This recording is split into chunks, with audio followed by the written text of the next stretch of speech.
Alaikum. I welcome you all in this exam focus revision session series, August 2022. We are about to conduct the sessions of CAF 2 tax practices. The timing of this session would be from 9:30 a.m. to 12:30 p.m. with suitable breaks, which will be announced from time to time by the worthy presenter. These sessions can be attended in person at ICAP House, Lahore. The students of other cities and abroad can join us using ICAP Students Facebook page, which is icap.ca students. The students on Facebook page can ask their questions in comment section. The material being used today will be available through a link in comment section of the video of this session on our Facebook page. This link will be pinned so that students can find it easily. Today, we have Sir Ali Imran with us for these sessions. Mr. Ali Imran has teaching experience of more than 7 years. He has also worked as a CFO in pharmaceutical company. He has a passion for teaching, so he turned his passion into profession. Please put your hands together for Mr. Ali Imran.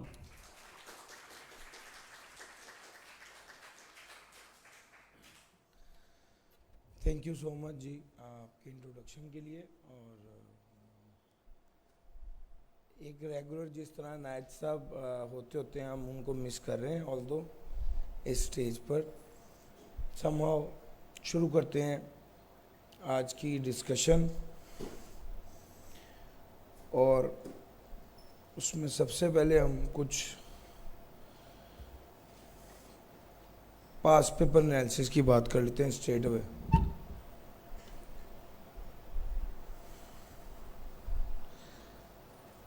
कुछ बातें बड़ी ध्यान से समझने वाली हैं जो मैं बिल्कुल शुरू में ही आप लोगों के साथ डिस्कस करने जा रहा हूँ।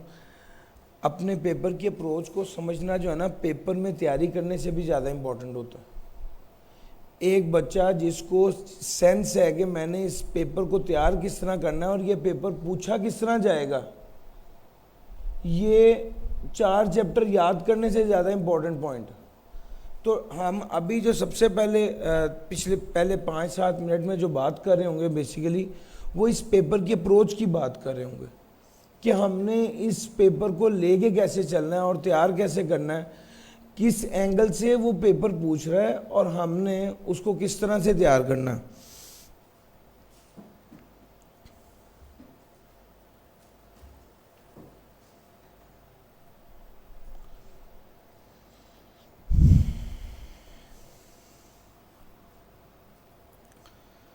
इंट्रोडक्शन आप अल्लाह के नाम से शुरू करके इंट्रोडक्शन हमने उसको कर दिया। थोड़ा सा इसकी तरफ आते हैं। सर जी, आपके पेपर में 3 ही चीज़ें हैं। एक इंट्रोडक्शन, दूसरे नंबर पे इनकम टैक्स, तीसरे नंबर पे आपका सेल्स टैक्स। ठीक है, ये आपको पता है किस एरिया से कितना आना है और कितना न्यूमेरिकल आना है और कितना थ्योरेटिकल आना है। ये बात आप ध्यान से समझिए ताकि आप अकॉर्डिंगली उसको टाइम एलोकेट करें और उस पर मेहनत करें। तो ये चीज़ बड़ी इंपॉर्टेंट है कि आप लोग इस चीज़ को समझ सकें कि किस एरिया में से कितना आ रहा है। ये जो मैंने आपके सामने एक पास पेपर एनालिसिस प्रेजेंट कर रहा हूँ, इसको ज़रा ध्यान से देखिएगा। सर, इससे पहले ये कैफ 6 होता था, स्कीम जब चेंज हुई तो ये कैफ 2 हो गया। इसको मैंने रेड से हाईलाइट किया और मैं जो चीज़ आपको समझाना चाह रहा हूँ वो ज़रा देखिए। पहले जनाब चैप्टर 1, 2, 3 में से आता था 8 to 12 मार्क्स का। सर अब ये आ रहा है 5 to 10 मार्क का। थोड़ा सा पेपर इससे कम आ रहा है। अगर आप गौर करें तो पिछली बार सिर्फ 6 मार्क का पेपर आया एक ही एरिया में से। अच्छा, इससे पहले आपको बताता चलूँ, हमेशा क्या होता था, कम से कम 2 चैप्टर जरूर टेस्ट करता था। अभी लास्ट टाइम उसने सिर्फ एक सवाल पूछा और वो भी ये वाला क्वेश्चन पूछा था, principle of sound text system, 6 mark का एक सवाल। अच्छा, इसका मतलब यह है कि जनाब इस एरिया से वो एक सवाल पूछ रहा है, शायद 2 भी पूछ रहे, 7-8 नंबर का पूछ लेगा, 10 से तो ऊपर जा नहीं सकता क्योंकि उसने खुद डिफाइन कर दिया। अच्छा, इसको इस एंगल से देखना कि चैप्टर 1, 2, 3 में से आपके पास 10 नंबर्स हैं, एक चैप्टर से सवाल पूछ ले 6 से 8 नंबर का, या 2 चैप्टर से 4-4 मार्क का, या 3-3 मार्क का पूछे, कुछ इस तरह के आने के चांस हैं। मगर मैक्सिमम इस एरिया की रेंज जो है, चैप्टर 1, 2, 3 की जो रेंज है वो कितनी है जनाब, 5 to 10%। और लास्ट टाइम उसने 6 मार्क का एक क्वेश्चन पूछा है। ये जो रेड कलर की लाइन है ये आपके लिए अलर्ट है, इसको ज़रा ध्यान से समझिए। पेपर पैटर्न जो लोग तो पहली बार पढ़ रहे हैं उनके लिए पहली बार है, और जो इससे पहले पढ़ चुके हैं उन्हें बता दूँ ज़रा ट्रेंड चेंज हो रहा है, उस चीज़ को आप भी पिक करें। सर, आपके न्यूमेरिक थ्योरेटिकल एरिया में सिर्फ उसने 7 नंबर का एक पॉइंट पूछा है हेड ऑफ इनकम से, और लास्ट टाइम 2 न्यूमेरिकल्स उसने पूछ लिए हैं 37 मार्क्स के। एक चीज़ और बड़ी इंपॉर्टेंट आपके लिए समझने वाली है कि जनाब हेड ऑफ इनकम से थ्योरी का पार्ट इतना नहीं टेस्ट हो रहा, न्यूमेरिकल पूछ रहा है वो। जब न्यूमेरिकल की बात आती है ना तो आपके जहन में ये चीज़ आनी चाहिए, जब मैं कहूँ न्यूमेरिकल तो इसका मतलब है अंडरस्टैंडिंग एप्लीकेशन पे जोर ज़्यादा। रट्टा अगर पूरा एग्जैक्ट ना भी आता हो और आपको कॉन्सेप्चुअली चीज़ों का पता हो और आप अपनी अंग्रेजी में उसको लिख पाएँ तो चलेगा। सर जी, मेरी बात समझ आ रही है? ज़्यादा से ज़्यादा आपकी अंग्रेजी की जो 19-20 होगी उससे 10 में से 8 आ जाएंगे, पूरे 10 नहीं आएंगे। लेकिन न्यूमेरिकल का मतलब यह है कि आपकी understanding up to the mark होनी चाहिए, आपको चीज़ों को अप्लाई करना ठीक आना चाहिए, आपका कॉन्सेप्ट बहुत बेहतर होना चाहिए। हम इन सेशंस में इंतहाई कॉन्सेप्चुअल डिस्कशन कर रहे होंगे, सारे कॉन्सेप्ट बेस्ड डिस्कशन होगी, तो ये चीज़ अपने जहन में रखिए। अब ये ICAP का पास पेपर है जो आपको सेंस दे रहा है कि भाई आपने तैयारी किस तरह से करनी है, इस सब्जेक्ट को कैसे लेके चलना है, तो ये चीज़ तो हमें नज़र आ रही है। अच्छा, इससे पिछले अटैम्प्ट ऑटम 21 थी, उस पर भी गौर करें, 3 मार्क का सिर्फ एक थियरी में से एरिया आया था। ये 2 अटैम्प्ट्स आपको एक इंडिकेट कर रही हैं कि जो आप अगर आप उसको फुल फ्लेज रट्टा लगाने के चक्कर में हैं हेड्स ऑफ इनकम के एरिया को, तो भाई एक बार रुक के कॉन्सेप्ट बिल्डिंग पे फोकस करो। चूँकि पेपर जिस तरह का आ रहा है उसमें कॉन्सेप्चुअल बात है, उसमें अंडरस्टैंडिंग की बात है, और इसको मैं ऐसे कहता हूँ कि न्यूमेरिकल कहने का या कॉन्सेप्चुअल कहने का मतलब है अगर वो बात आपको उर्दू में भी पता है तो ठीक है, अगर वो बात आपको उर्दू में भी पता है तो अच्छा है, चलेगा।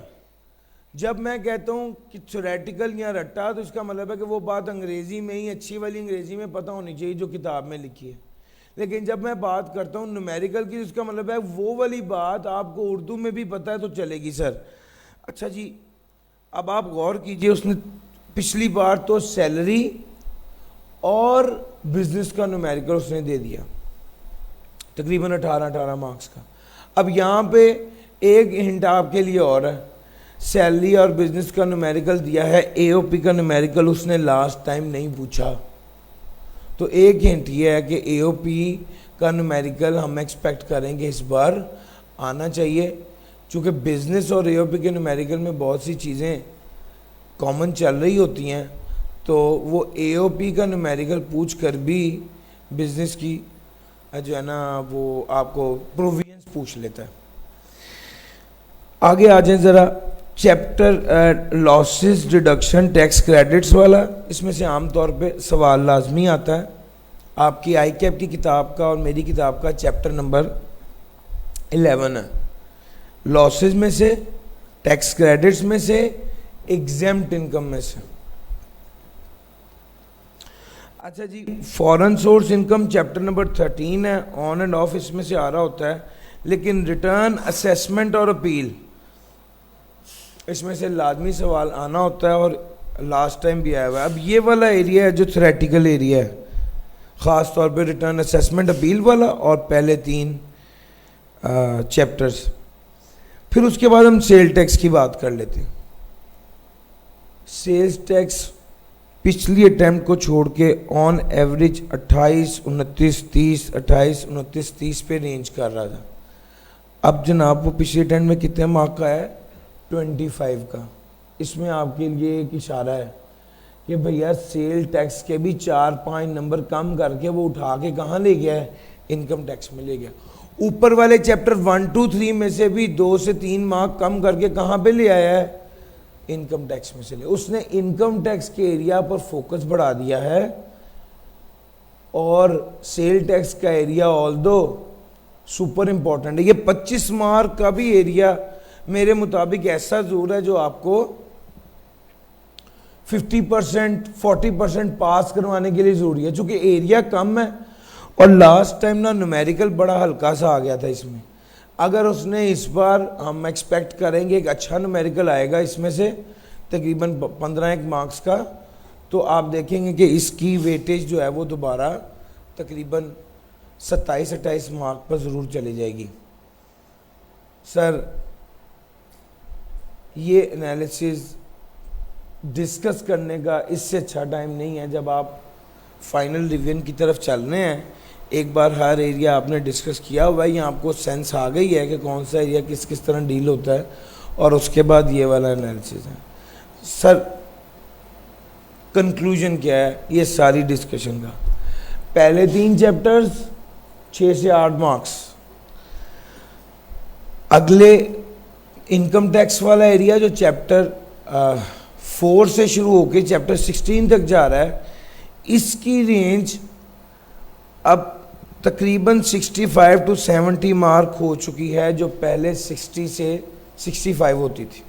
ठीक है, 71 मार्क अपने जहन में रखिए इसके, और फिर उसके बाद जो बाकी बच जाएगा वो आपके पास सेल टैक्स है, जिसके आपके जहन में 25 to 30 की रेंज होनी चाहिए, और इनकम टैक्स की रेंज आप 65 to 70 मार्क रखें, और फर्स्ट 3 चैप्टर्स की आप जो है वो रेंज जो है वो 5 to 10 मार्क। ये वाली शीट आप लोगों के साथ, ये सारा मटेरियल आप लोगों के साथ शेयर हो जाएगा। ये वाली शीट, इसके अलावा एडिशनल भी मैं शेयर कर दूंगा। बात समझने की है, ये सबसे पहला पॉइंट है कि आप अपनी अप्रोच सेट करेंगे, भाई हमने इस सब्जेक्ट को लेके किस तरह चलना है। इसको मैं आसान अल्फाज में बताऊं तो भैया किस एरिया पे कितना जोर देना है, कितनी जान मारनी है, कितनी एफर्ट करनी है, कितना टाइम देना है, ये शीट आपको डिटरमिन करेगी। और इस शीट में भी ख़ास तौर पे सर वो वाला एरिया जो मैंने रेड से हाईलाइट किया हुआ, सर ये आपके काम का एरिया है। पेपर को एनालाइज करके फिर जान मारना अक्लमंदी है। अगर एक बंदा 3 चैप्टर 1, 2, 3 है और 3 चैप्टर ही 17, 18, 19 है, जिस बंदे की अप्रोच सेट नहीं है वो 1, 2, 3 और 17, 18, 19 पर एक जितना टाइम लगाएगा। लेकिन जिस बंदे की सेंस क्लियर है, उसे पेपर का पता है कि पेपर एग्जामिनर किस तरह से प्लेस करता है, तो जनाब वो 1, 2, 3 पर 17, 18, 19 चैप्टर के आधे से भी कम टाइम इन्वेस्ट करेगा। और यार बात पिक कर रहे हो, यस और नो? जी, ये हमारा एक एनालिसिस शीट थी जो आपके साथ डिस्कस की, ताकि आपको ये पता चल जाए कि इस पर क्या करना है। जरा चैप्टर नंबर 1 शुरू करने लगा हूं आप लोगों के साथ।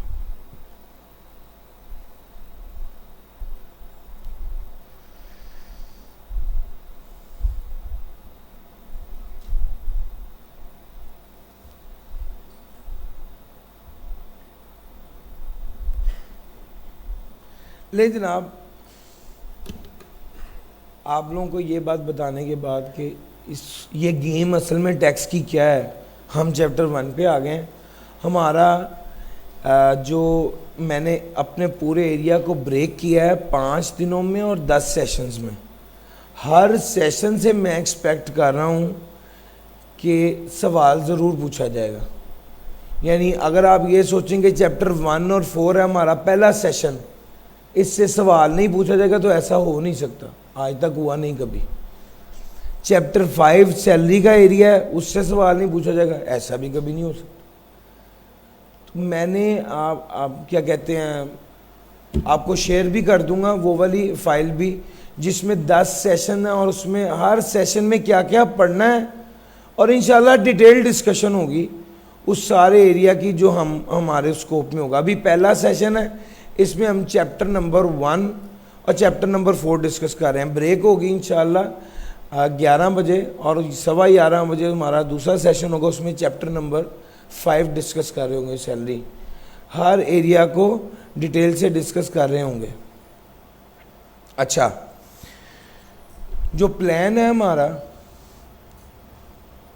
फर्स्ट ऑफ ऑल चैप्टर 1 और 4 का उसकी तरफ आ जाते हैं। इस तरह के मैंने कहा 5 डेज हैं और 10 सेशंस हैं।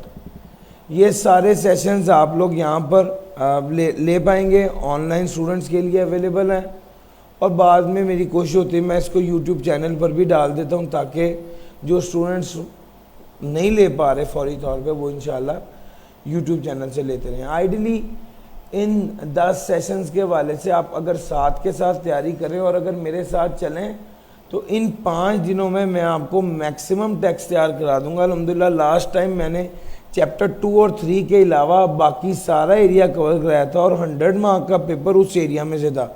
अब बाय चांस 2 और 3 में से कोई सवाल नहीं आया था, तो जो हमने डिस्कशन की थी 100 मार्क का पेपर उसमें से आ गया था।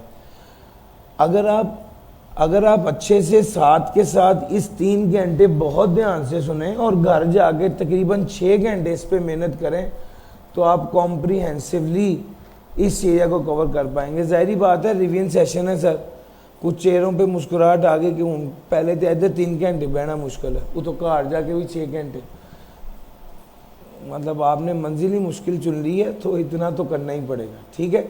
लेकिन कम से कम ये टाइम अगर आप इन्वेस्ट करें तो आपको फ़ायदा होगा। प्लान इस तरह से किया है कि आज कल और परसों इन 3 एरियाज़ में हम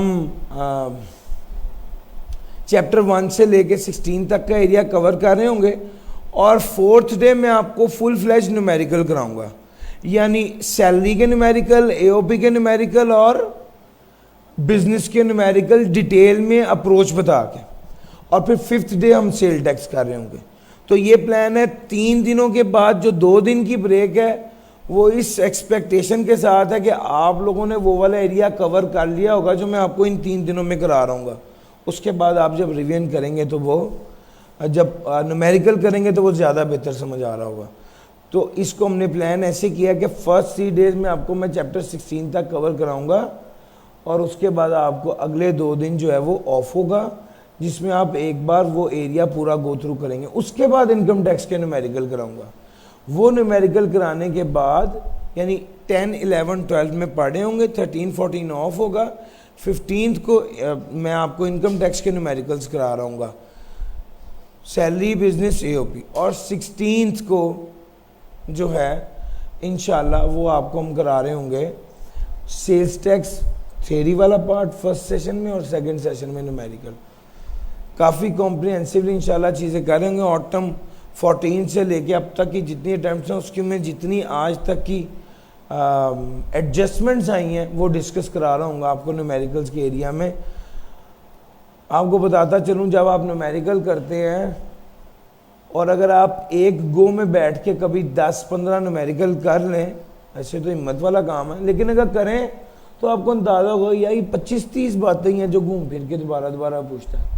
सर वो सारी बातें हम कलेक्ट करके आपको जब न्यूमेरिकल का सेशन होगा तो वो करा रहे होंगे, सैलरी की अलहदा, बिजनेस की अलहदा, एओपी की और सेल्स टैक्स की अलहदा। सो एक डिटेल्ड प्लान है जो हमने ओवर द पीरियड प्लान किया कि किस तरह से आप लोगों को मैक्सिमम कंटेंट प्रोवाइड किया जा सकता है और मैक्सिमम बातें समझाई जा सकती हैं इस शॉर्ट टाइम में।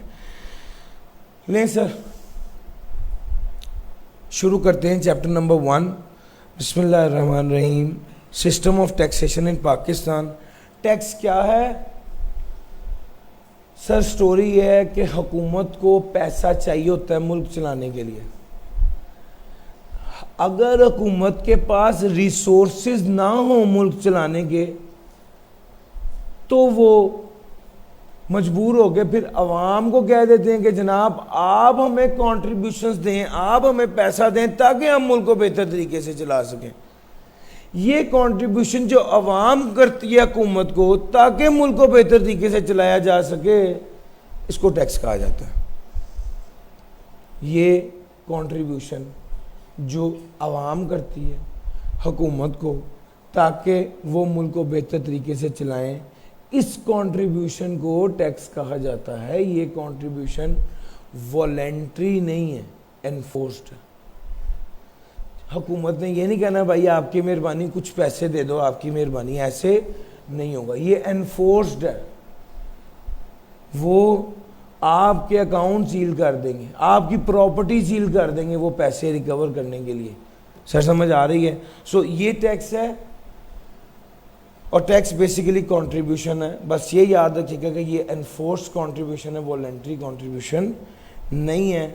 गवर्नमेंट को एक्सपेंसेस करने के लिए पैसा दरकार है, वो पैसा आवाम से वसूल किया जाता है कंट्रीब्यूशन की सूरत में, और जो पैसा आवाम कंट्रीब्यूट करती है बेसिकली वो टैक्स है।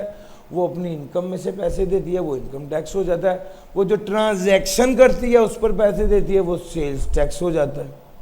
ठीक हो गया? प्रॉपर्टी उनके पास है, उस पर टैक्स देती है, वो प्रॉपर्टी टैक्स हो जाता है। सर कोई चीज़ इंपोर्ट करते हैं उस पर ड्यूटी होती है, वो कस्टम ड्यूटी हो जाती है। तो ये सारे तरीके हैं जिसके ज़रिए पैसा वसूल किया जाता है आवाम से। ट्रांजैक्शन के ऊपर टैक्स लगा के, इनकम के ऊपर टैक्स लगा के, इंपोर्ट एक्सपोर्ट पे टैक्सेस लगा के, और तो बाद में एक्सपोर्ट पे टैक्स माफ़ कर दिया गया ताकि एक्सपोर्ट को प्रमोट किया जाए। अच्छा, this is definition of tax. और डेफिनेशन ऑफ टैक्स की बात करते करते मैंने बिटवीन द लाइंस आपको कुछ करेक्टरिस्टिक्स भी बता दिए।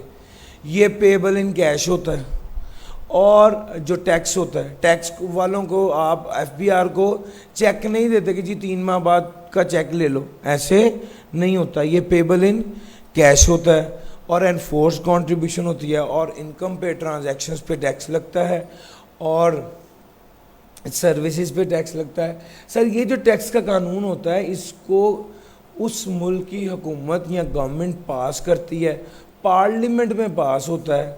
तो एक ये इसके करेक्टरिस्टिक भी है टैक्स का। ठीक हो गया? अच्छा, अब टैक्स क्या है और टैक्स का करेक्टरिस्टिक क्या है ये आपको बता दिया। अगली बात ये है कि सर टैक्स लगाने का मकसद क्या है। सर टैक्स लगाने का मकसद सबसे पहला तो पैसे, सबसे पहला पैसा, जो रेवेन्यू ऑब्जेक्टिव है टैक्स लगाने का असल मकसद। हाँ, रेवेन्यू ऑब्जेक्टिव के अलावा भी बाज़ औक़ात कुछ और मकासद भी होते हैं टैक्स को लागू करने के। सर एफबीआर वालों ने जब किसी चीज़ को एनकरेज करना होता है तो टैक्स माफ़ कर देते हैं या टैक्स कम कर देते हैं। टैक्स माफ़ करने को क्या कहते हैं? सर जी अगर आप भी बोलेंगे तो मुझे लगेगा आप भी बैठे हैं। सर जी टैक्स माफ़ कर दें अगर एफबीआर, तो उसे क्या कहते हैं? Tax exemption. और अगर टैक्स में कमी कर दे तो उसे क्या कहते हैं? Tax credit. यानी टैक्स एग्जेम्पशन और टैक्स क्रेडिट, जब भी गवर्नमेंट टैक्स एग्जेम्पशन दे या टैक्स क्रेडिट दे या किसी और तरीके से टैक्स रेट कम कर दे, सर इस सब का मकसद होता है उस पर्टिकुलर काम को इनकरेज करना। अब गवर्नमेंट चाहती है कि लोग ज़्यादा से ज़्यादा आईटी का काम करके आईटी एक्सपोर्ट करें। सर उसके लिए गवर्नमेंट क्या करती है? 100% टैक्स क्रेडिट दे दिया है। सर इस वजह से दिया है ताकि उसको क्या किया जाए? इनकरेज किया जाए। गवर्नमेंट कहती है एग्रीकल्चर उगाओ, जितनी फसलें उगाओ उतना बेहतर है, कोई टैक्स नहीं लगाएंगे हम इनकम के पर। सर ये क्या है? सर ये इंसेंटिव दिया है उनको। ये भी सर ये टैक्स एग्जेम्पशन है, यानी टैक्स बिल्कुल लागू ही नहीं किया। सर समझ आ रही? एक तरफ टैक्स माफ़ कर दिया या टैक्स कम कर दिया, दोनों का मकसद है उस एक्टिविटी को इनकरेज करना। और दूसरी तरफ टैक्स ज़्यादा कर दिया, टैक्स नहीं था टैक्स लगा दिया, इसका मकसद क्या हो सकता है? सर उस एक्टिविटी को डिस्करेज करना। एक पॉइंट मेजर, यानी सिगरेट पे मजीद टैक्स लगा दिए, लग्जरी आइटम की इंपोर्ट पर टैक्स लगा दिए ताकि लग्जरी आइटम को क्या किया जा सके, डिस्करेज किया जा सके। सर ये दूसरा मकसद है। इसका मकसद है ऑब्जेक्टिव ऑफ टैक्स यहां पे क्या है, डिस्करेज करना। सर पाकिस्तान में गाड़ियां बन रही हैं, जापान से धड़ाधड़ गाड़ियां इंपोर्ट हो रही थी, उन्होंने क्या कर दिया, टैक्स बढ़ा दिया जापानी गाड़ी। सर ये क्या है, सर लग्जरी आइटम पर टैक्स लगाना एक पॉइंट, और अपनी लोकल इंडस्ट्री को प्रोटेक्ट करना दूसरा पॉइंट। सर यहां पर लोकल इंडस्ट्री को प्रोटेक्ट करने के लिए जो टैक्स लगाया गया, टैक्स लागू किया गया, लेकिन उसका मकसद रेवेन्यू कलेक्शन नहीं था, बल्कि उसका मकसद अपनी लोकल इंडस्ट्री को प्रोटेक्ट करना था। सर इन्फ्लेशन को कंट्रोल करने के लिए टैक्स लगाया जाता है। इन्फ्लेशन को कंट्रोल करने के लिए टैक्स लगाया जाता है। लाहौर में एक प्रोडक्ट पाकिस्तान में रेट बढ़ गया है फ्यूल का, उसकी वजह से चीज़ों की प्रोडक्ट्स की कीमतें बढ़ गई हैं। अब गवर्नमेंट ने क्या किया है, गवर्नमेंट ने किया ये है, कुछ एरिया में टैक्स माफ़ कर दिए, टैक्स कम कर दिया ताकि महंगाई को कंट्रोल किया जा सके। यस, तो टैक्स को एज ए टूल इस्तेमाल किया गया, हरबे के तौर पे इस्तेमाल किया गया ताकि महंगाई को कंट्रोल किया जा सके। गवर्नमेंट ने अनाउंस कर दिया जी, जो बंदा फ्रेश ग्रेजुएट को नौकरी देगा उसको टैक्स क्रेडिट मिलेगा। अब टैक्स को हरबे के तौर पे इस्तेमाल किया गया ताकि एम्प्लॉयमेंट जनरेट की जा सके। सर जी मेरी बात समझ आ रही है? टैक्स को टूल के तौर पे इस्तेमाल करना ताकि मुल्क का फायदा हो सके। सर जहां पे लंगर खाना खुला है, जहां पे यतीम खाना खुला है, जहां पर ब्लाइंड्स के लिए इदारे खुले हैं, जहां पर फ्री एजुकेशन का इदारा है, जहां पर फ्री हॉस्पिटल्स हैं, उन सारे इदारों को इन्होंने कहा जनाब हम आप पे टैक्स नहीं लगाएंगे, बल्कि जो आपको डोनेशन देगा उसको भी टैक्स में रियायत देंगे। सर ये सारे काम क्यों हो रहे हैं? ताकि उस एक्टिविटी को एनकरेज किया जा सके।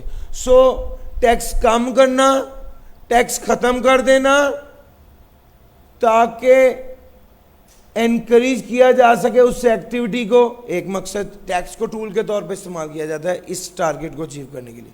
टैक्स लागू कर देना, टैक्स बढ़ा देना, जहां पर मकसद क्या हो, डिस्करेज किया जा सके। हाँ अब सैलरीज पर टैक्स लगता है तो वो इसलिए लगाया है ताकि लोग नौकरी छोड़ दें? नहीं सर, एक ऑब्जेक्टिव क्या है? सर एक ऑब्जेक्टिव रेवेन्यू कलेक्शन भी तो है। ठीक हो गया?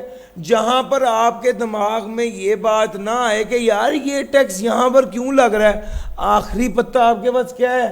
रेवेन्यू कलेक्शन का। सर जी बात समझ में आ रही? लॉजिकली सोचेंगे ये टैक्स लागू किया गया, इसका क्या मकसद होगा।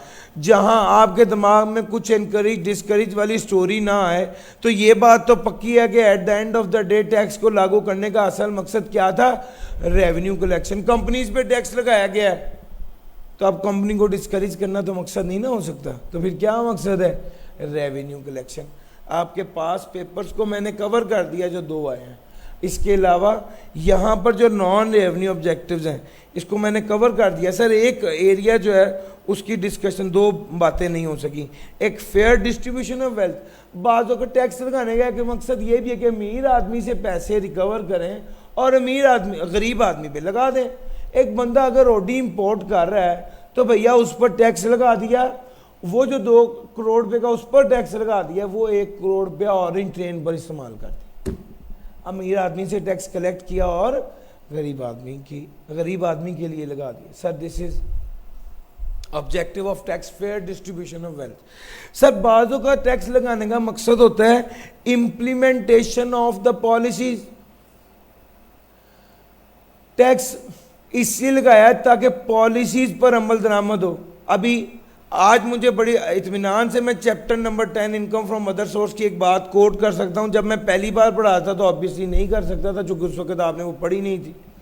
खैर अगर अभी भी नहीं पढ़ी तो इसको तहम्मुल कर लीजिएगा। अच्छा वो ये है कि जनाब आपको याद है हमने ये बात कही थी कि जनाब क्रॉस चेक के ज़रिए पेमेंट करें, नहीं तो वो वाली अमाउंट जो है उसे इनकम के तो आपने लोन लेना है तो लोन क्रॉस चेक के ज़रिए लें। अगर आपने कैश में लोन लिया तो टैक्स वाले उसको इनकम ट्रीट कर लेंगे। ये बात याद आ रही है? सर जी असल में एक बंदे से आपने उधार लिया है तो टैक्स वाले उसको कैश में और टैक्स वाले उसको इनकम ट्रीट करके उस पर टैक्स लागू कर देते हैं। यार आप तो कहेंगे ना ये क्या बात है यार, मैंने उधार लिया, पहले मेरे पास पैसे नहीं थे, मैंने 2 से 5 लाख का उधार लिया, आपने उसको इनकम ट्रीट करके उस पर टैक्स लगा दिया। तो टैक्स वाले कहते हैं इस टैक्स लगाने का मकसद सिर्फ ये था कि आपको ये बात आप पर लागू की जाए कि आपने अगर किसी से लोन लेना है तो क्रॉस बैंकिंग चैनल के जरिए लें, आपके अकाउंट में पैसे हैं दूसरे के अकाउंट से। सर जी मेरी बात समझ आ रही है? तो यहाँ पर मकसद implementation of policies. Implementation of policy में एक की पॉइंट है documentation of economy. Sir documentation of economy क्या है? यानी आपकी इकोनॉमी डॉक्यूमेंटेड हो, आपकी इकोनॉमी डॉक्यूमेंटेड हो। सर जो बिजनेस बैंक अकाउंट है इसमें जो ट्रांजैक्शन भी हो रही है वो रिकॉर्ड में आ रही है, यस और नो? कैश की जो ट्रांजैक्शन है वो रिकॉर्ड में, इसीलिए एफबीआर वालों ने कहा आपने किसी से लोन लेना है, आपने किसी से गिफ्ट लेना है, आप जनाब उसे कहें मेरे बैंक अकाउंट में दो, ठीक हो गया? अगर आपका सगा रिश्तेदार आपको गिफ्ट दे रहा है, आपके फादर आपका भाई आपको गिफ्ट दे रहा है और वो बिजनेस बैंक अकाउंट में दे रहा है तो इस केस में तो वो इनकम नहीं होगी। लेकिन अगर वो यही गिफ्ट कैश में देगा तो क्या बन जाएगी? आपकी इनकम ट्रीट किया जाएगा उसको, असल में इनकम नहीं है, आपकी इनकम ट्रीट किया जाएगा उसको। Sir this is non revenue objective में जो सेकंड पॉइंट था इम्प्लीमेंटेशन ऑफ इट्स पॉलिसीज, जैसे कि डॉक्यूमेंटेशन ऑफ इकोनॉमी। ये बाद में मुझे भी नहीं समझ आएगा, जो मैं बोल रहा हूं उस पर गौर कीजिएगा। Documentation of economy. Sir ji ये बात हमने नॉन रेवेन्यू ऑब्जेक्टिव्स वाली देख ली और अब चलते हैं आगे। ये सारी बातें हमने कर ली हैं, किसी चीज़ को प्रमोट करना है। सर खर्चा अलाउड एज डिडक्शन होता है, ये वाली बात भी हम पहले जब पढ़ाते वो उतनी क्लैरिटी से नहीं बता पाते, क्योंकि उस वक्त आपको यही नहीं बताया होता कि अलाउबिलिटी क्या होती है। आज तो आपको पता है, आपने इनकम फ्रॉम बिजनेस पढ़ा कि कुछ खर्चे माइनस करने की इजाज़त है और कुछ खर्चे माइनस करने की इजाज़त नहीं है। अब जनाब आपको पता है कि रिसर्च का खर्चा माइनस करने की इजाज़त है। अच्छा ये रिसर्च का खर्चा माइनस करने की इजाज़त ये इनकम में से, ताकि रिसर्च को प्रमोट किया जा सके। तो यहाँ पर ये जो लिखता है ना अलाउएबिलिटी ऑफ इनकम, यानी इनकम को अलाउएबिलिटी ऑफ एक्सपेंसेस या डिडक्शन, यानी खर्चे को इनकम में से माइनस करने की इजाज़त है। वो खर्चे जिनको माइनस करने की इजाज़त है उसको भी असल में टारगेट क्या है? एनकरेज किया गया है। सर ये नॉन रेवेन्यू ऑब्जेक्टिव्स था। Sir tax as a mean of development में वो कहता है कि बाज़-औक़ात आप इंसेंटिव देते हैं बिजनेसमैन को, फलां इलाके में अगर तुम अपनी फैक्ट्री लगा लो तो 5 साल तक तुम्हारी इनकम पे टैक्स नहीं लगाएंगे। सर आप उसे इंसेंटिव दे रहे हैं, लालच कह लें। बिजनेसमैन है उसको क्या चाहिए कि उसका पैसा बच जाए, उसको प्रॉफिट बढ़ जाए। अब एफबीआर को पता है कि वो चाहता है कि उसका पैसा बच जाए और प्रॉफिट बच जाए, यही उसका डर, उसको टैक्स कम कर देंगे, उसको टैक्स माफ़ कर देंगे।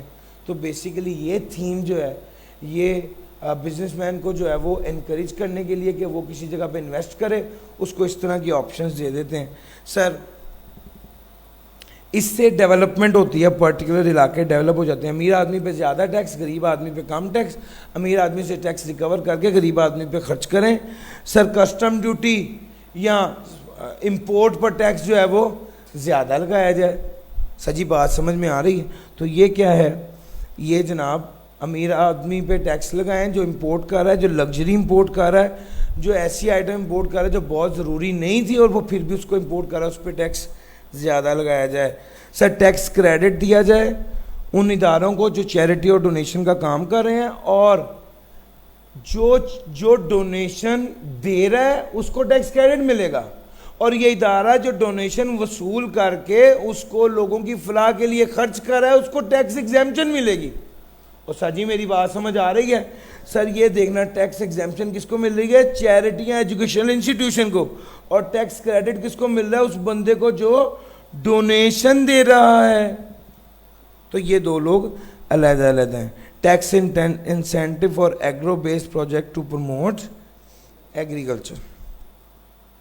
सर मैंने आपको ऑब्जेक्टिव ऑफ टैक्स में सारी बातें बता दी, बल्कि पास पेपर्स भी ड्यूरिंग द डिस्कशन कवर किए हैं। अच्छा जनाब, बेसिक्स ऑफ टैक्सेशन में 2C 2E, first C is for certainty. Sir tax का निज़ाम कैसा होना चाहिए, हमारी अगली डिस्कशन ये है। सर मैंने सबसे पहले आपको बताया टैक्स क्या है, फिर टैक्स के कुछ करेक्टरिस्टिक्स बताया, फिर तीसरे नंबर पे आपको ये बताया कि टैक्स लगाने का मकसद क्या है। पहला मकसद पैसा इकट्ठा करना, दूसरे नंबर पे किसी चीज़ को इनकरेज करना या डिस्करेज करना या डेवलपमेंट ऑफ द इकॉनमी। अच्छा अगला पॉइंट ये है कि टैक्स का निज़ाम होना कैसा चाहिए। सर सर्टेनिटी का मतलब है टैक्स का निज़ाम ऐसा होना चाहिए, टैक्स लेने वाला और टैक्स देने वाला दोनों को कंफर्म हो, पक्का पता हो कि इसका टैक्स कितना बनता है, हमने इससे कितने पैसे वसूल करने हैं। टैक्स अदा करने वाले को भी पता हो कि मेरा टैक्स कितना बनता है और मैंने कितने पैसे अदा करने हैं। कन्वीनियंस, टैक्स का निज़ाम ऐसा हो लोगों के लिए पे करना आसान हो। इक्वालिटी, सब लोगों पे सेम रूल अप्लाई हो। इकॉनमी ऑफ कलेक्शन, टैक्स का निज़ाम ऐसा ना हो कि टैक्स को कलेक्ट करना ही मुसीबत बन जाए। इकॉनमी ऑफ कलेक्शन का मतलब है टैक्स को कलेक्ट करना ही बहुत महंगा पड़ जाए, बहुत महंगा हो जाए, ऐसा टैक्स का निज़ाम नहीं होना चाहिए। इकॉनमी का मतलब है इतना एक्सपेंसिव ना हो टैक्स को कलेक्ट करना कि बिजनेस ही डिस्करेज हो जाए या टैक्स को कलेक्ट करने में बहुत ज़्यादा खर्चा आ रहा हो।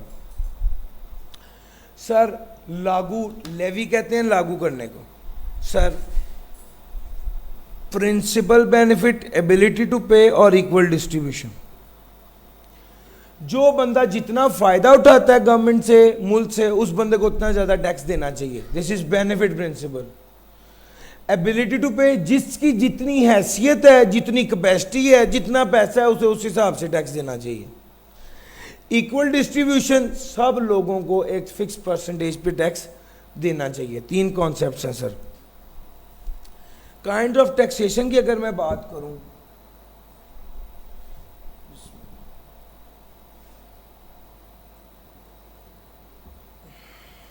यार ये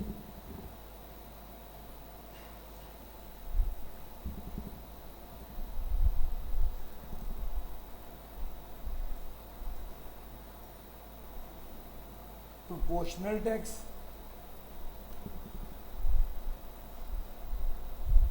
ये ना दरमियान में मिस कर रहा है। आईटी वालों को बुला लीजिए। प्रोग्रेसिव और पहले अपनी लिखाई भी पूरी पूरी ऊपर से मिसिंग हो रही है। प्रोपोर्शनल, प्रोग्रेसिव और रिग्रेसिव।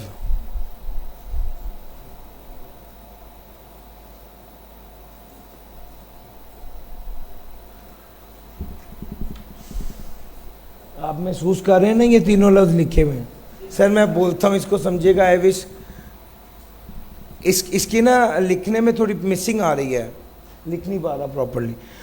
प्रोपोर्शनल का मतलब है कि फिक्स परसेंटेज हर बंदे पे लगे। जिसकी इनकम 1 मिलियन है उस पर भी फिक्स टैक्स, उस पर भी 10% लेट से, और जिसकी इनकम 10 मिलियन है उस पर भी 10%।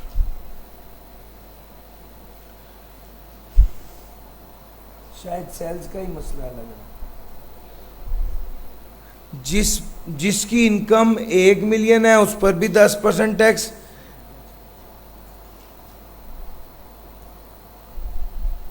ये देखिए ना,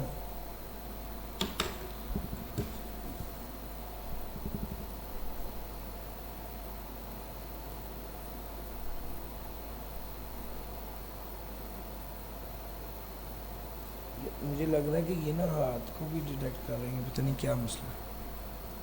इसमें एक ऑप्शन होती है ना कि सिर्फ पेन को डिटेक्ट करे, हाथ को ना करे।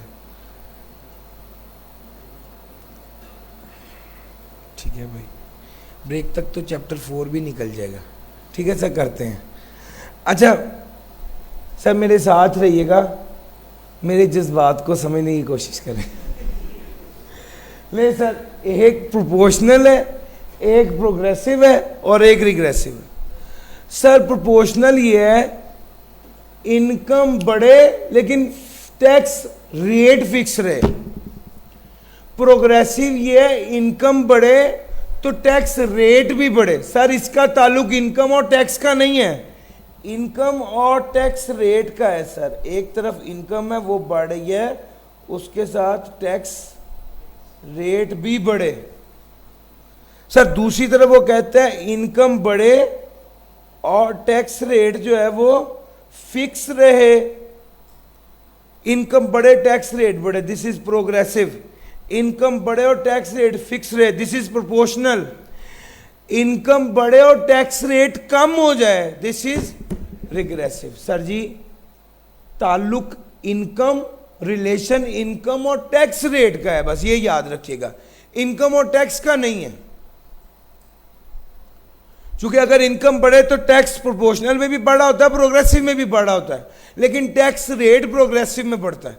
सर प्रोग्रेसिव जो है that is actually the ability to pay tax.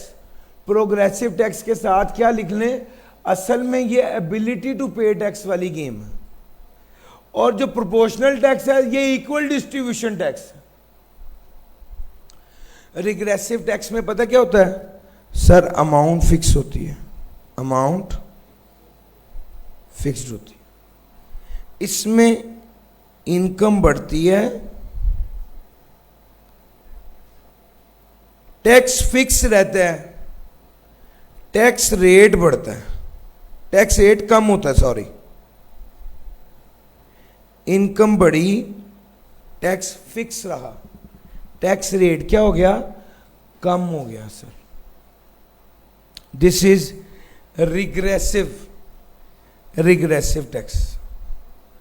Income बढ़ी, टैक्स फिक्स रहा। सर अगर आपको 10,000 रुपये टैक्स लगा दिया गया है सब लोगों को, तो जिसकी इनकम 1 लाख है उसके लिए ये 10% है, और जिसकी इनकम 10 लाख है उसके लिए ये 1% है। सर अमाउंट फिक्स कर दी। रिग्रेसिव टैक्स में आमतौर पे ये रट्टे के लिए ये जुमला ठीक है कि जनाब इनकम बढ़ रही है, टैक्स रेट कम हो रहा है, लेकिन लॉजिकली समझना है तो असल में वो अमाउंट ही फिक्स होती है।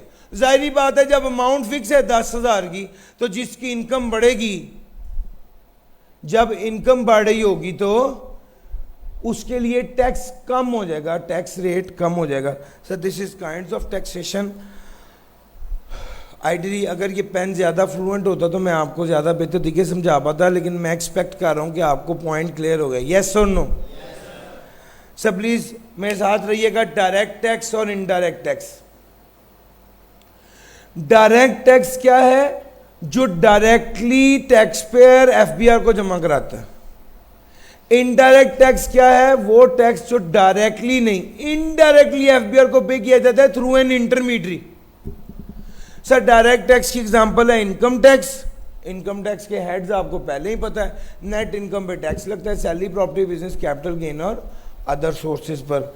सर दूसरी एग्जांपल उसने कही हुई कैपिटल वैल्यू टैक्स, यानी कैपिटल वैल्यू, ये टैक्स लागू होता है ट्रांजैक्शंस के ऊपर।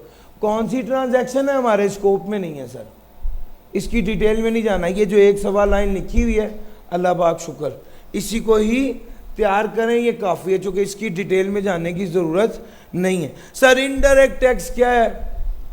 इनडायरेक्ट टैक्स वो टैक्स जो थ्रू एन इंटरमीडियरी आप पे करते हैं। और इसकी एग्जांपल हमेशा मैं ऐसे देता हूँ कि सर आपने जूस खरीदा, उस जूस के ऊपर लिखा हुआ था 27 रुपये प्राइस है और सर 8 रुपये टैक्स है। ये 8 रुपये टैक्स आप किसको पे कर देते हैं? उसी दुकानदार को।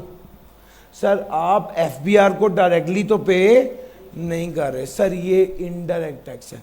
सर इनडायरेक्ट टैक्स की एग्जांपल है कस्टम ड्यूटी। सर जब आप कोई बॉर्डर से कोई चीज़ गुजरती है, आती है या जाती है, उस पर जो ड्यूटी लगती है उसे कस्टम ड्यूटी कहते हैं, इंपोर्ट पर और एक्सपोर्ट पर। सर ये भी इनडायरेक्ट टैक्स है। एफईडी फेडरल एक्साइज ड्यूटी, ये भी इनडायरेक्ट टैक्स है। और सेल्स टैक्स भी इनडायरेक्ट टैक्स है। आपको बताता चलूँ, जो इस एरिया से 2 सवाल सुपर इंपॉर्टेंट हैं जिसको हम एक्सपेक्ट करते हैं आ सकता है। एक ऑब्जेक्टिव ऑफ टैक्सेशन और दूसरा डायरेक्ट और इनडायरेक्ट टैक्स। ये दो, चूंकि इसने प्रिंसिपल ऑफ साउंड टैक्सेशन तो पहले पूछ लिया है, ये वाले 2 एरियाज अभी बाकी हैं जिसके बारे में मैं एक्सपेक्ट कर रहा हूँ कि आपको वो आने चाहिए।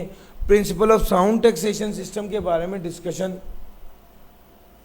क्या कहते हैं हमने करेक्टरिस्टिक करते हुए कर ली।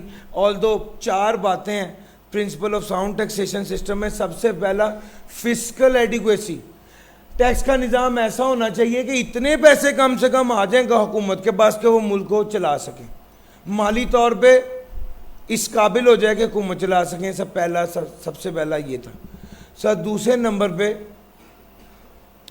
क्या कहते हैं एडमिनिस्ट्रेटिव फिजिबिलिटी। सर निज़ाम ऐसा होना चाहिए कि उसका वो एडमिनिस्टर उसे प्रॉपरली किया जा सके, प्रॉपर लोग मौजूद हों जो आपके टैक्स के निज़ाम को चलाएं, जो तादाद में भी काफ़ी हों और मिकदार में भी काफ़ी हों।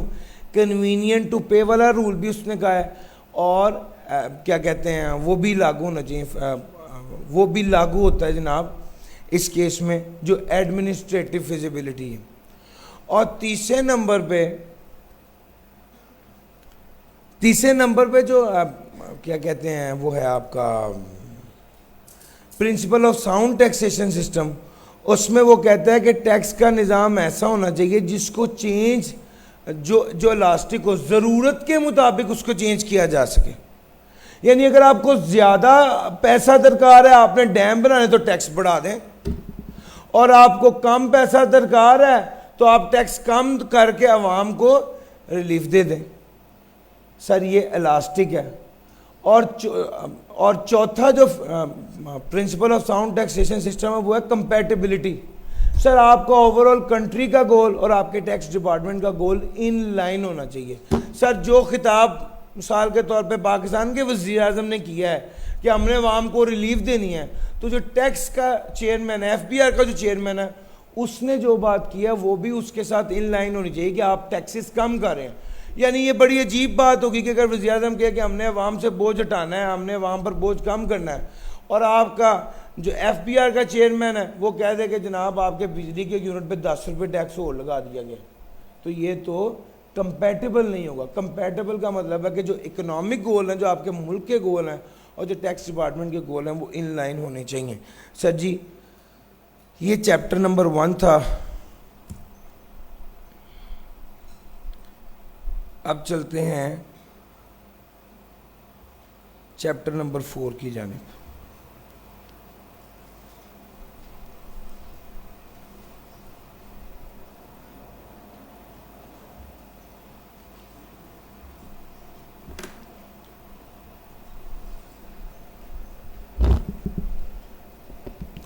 सर जी सबसे इसमें ये इम्पोर्टेंट चैप्टर है सर, ये ज़्यादा इम्पोर्टेंट चैप्टर।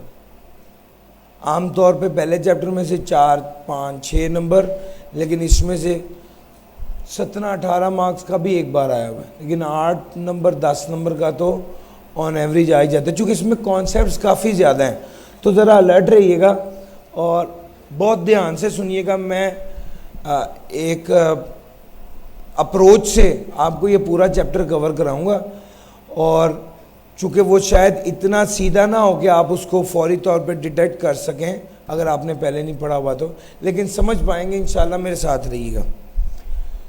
इनकम टैक्स क्या है? इनकम पे टैक्स। कौन सी इनकम पे? जो आपने पैसे कमाए हैं उस पे टैक्स। 1 माह की इनकम पे नहीं, 1 साल की इनकम पे।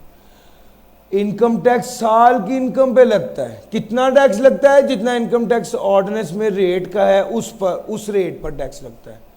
कब लगता है?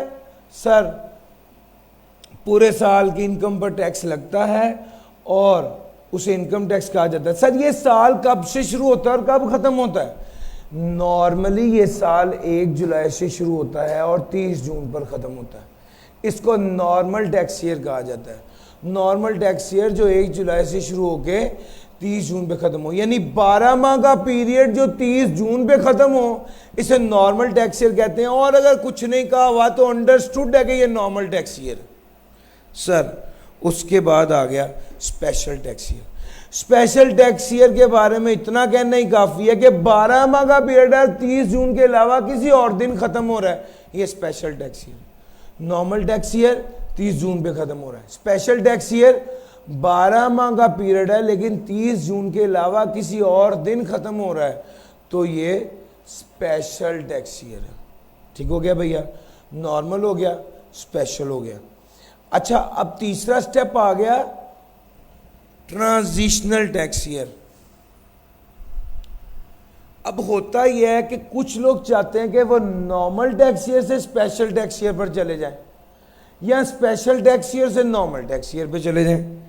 अगर वो ये चाहते हैं कि नॉर्मल से स्पेशल पे जाएं और स्पेशल से नॉर्मल पे जाएं, तो वो क्या करेंगे, वो कमिश्नर को रिक्वेस्ट करेंगे कि हमारा टैक्स ईयर तब्दील कर दो, नॉर्मल से स्पेशल या स्पेशल से नॉर्मल कर दो। कमिश्नर देखेगा क्या वाकई कोई कंपेलिंग नीड है, कोई कंपेलिंग नीड है,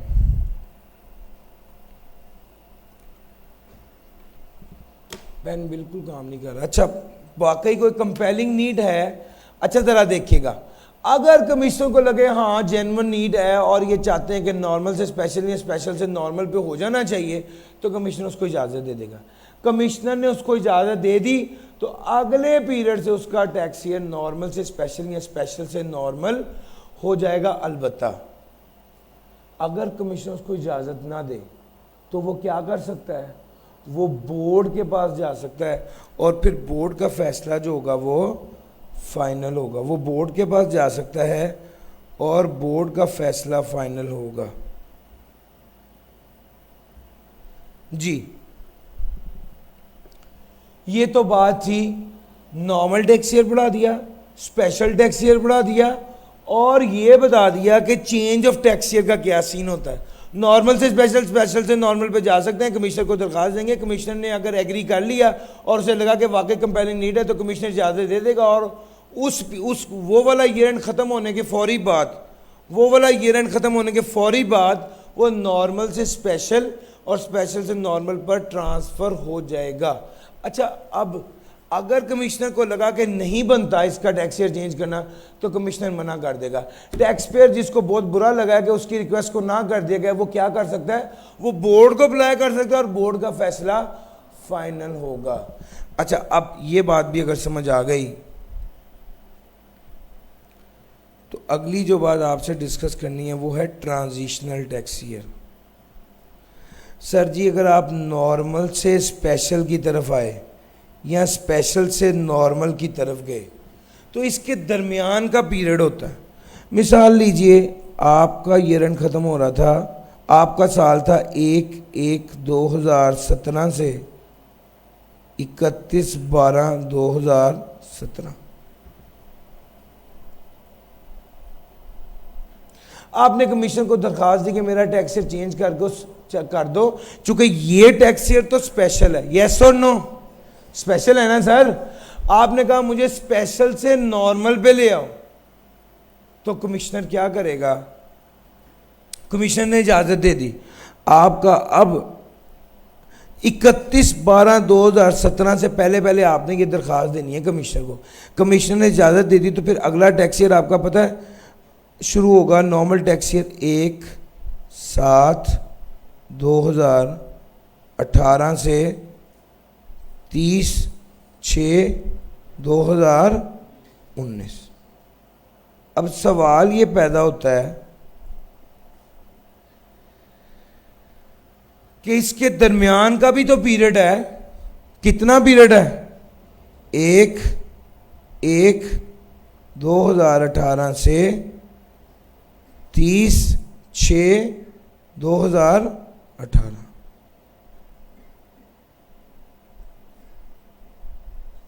सर आप महसूस कर रहे हैं ना जो मैं कह रहा हूं? अच्छा जरा देखिएगा, ये जो दरमियानी हिस्सा है जो नॉर्मल से स्पेशल और स्पेशल से नॉर्मल ट्रांसफर करते वक्त, चेंज करते वक्त ट्रांजिशन पीरियड जो है, इसे ट्रांजिशनल टैक्स ईयर कहते हैं। ये ट्रांजिशनल टैक्स ईयर होता है। और याद रखिएगा ये 12 माह से कम का पीरियड ही होता है हमेशा। ठीक हो गया? अच्छा, अगर ये नॉर्मल, स्पेशल और ट्रांजिशनल टैक्स ईयर समझ आ गया तो एक छोटी सी बात है कि इसको डिनोट किससे करते हैं, इसको जाहिर किससे करते हैं? तो इसका जवाब है, आप ये देखते हैं कि आपके टैक्स ईयर ख़त्म कब हो रहा है? आपका टैक्स ईयर मिसाल के तौर पे इस पीरियड पे ख़त्म हुआ 31/12/2017। सर आपने डिनोट किससे करना है? जब आप डिनोट करने की बात करेंगे तो आप शो किससे करना है, कौन सा टैक्स ईयर है? तो इसका जवाब है 31/12/2017 है। तो भैया याद रखिएगा, ये मंथ देखते हैं, मंथ कौन सा है? 12 मंथ, 12वां महीना है ना। सर पहले 6 महीने हो तो टैक्स ईयर सेम रहता है, अगले 6 महीने हो तो टैक्स ईयर क्या हो जाता है? +1। सर जी इसको डिनोट करेंगे टैक्स ईयर 2018 से। सर पहले 6, अगर ईयर एंड पहले 6 माह के अंदर हो तो टैक्स ईयर सेम रहता है, अगर ईयर एंड आखिरी 6 माह हो तो टैक्स ईयर में +1 ऐड कर दिया जाता है डिनोट करने के लिए। सर जी 30/6/2018 किससे डिनोट होगा? सर आपने मंथ देखना होता है, ये ईयर एंड की डेट देखें, ये उस पर मंथ आइडेंटिफाई करें। अगर वो पहले 6 माह है तो सेम, अगर आखिरी 6 माह है तो +1। सर यहाँ पर क्या है? पहले 6 माह है, इसको डिनोट करेंगे टैक्स ईयर 2018। सर ये देखिएगा 30/6/2019, ये भी पहले 6 माह है, इसको किससे डिनोट करेंगे? Tax year 2019। और सर जी बात पिक कर गए हैं। सर ये डिनोट वाली बात थी, बड़ी इंपॉर्टेंट थी, ये बात किए कि बगैर ये वाला एरिया हम नहीं कंप्लीट कर सकते। सर टोटल इनकम की बात करने लगा हूँ, और ये स्पेस खाली इसलिए छोड़ी थी कि मैं आपको यहाँ पर लिख के बता दूंगा।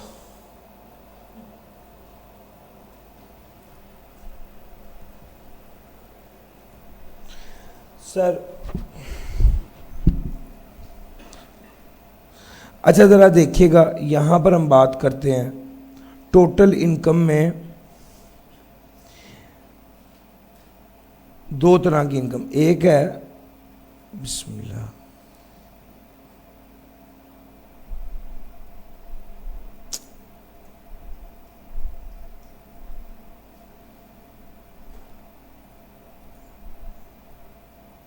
एक इनकम है सब्जेक्ट टू टैक्स, यानी जिस पर टैक्स लगना है, और एक इनकम है एग्जेम्प्ट। ये वाला कॉन्सेप्ट ध्यान से समझिएगा, थोड़ा सा फ़र्क आ गया हुआ है। टोटल इनकम को जब हम डिफाइन करते हैं तो इसमें हर तरह की इनकम शामिल है। इसमें सब्जेक्ट टू टैक्स में FTR भी शामिल है, सेपरेट ब्लॉक आइटम भी शामिल है, और NTR भी शामिल है।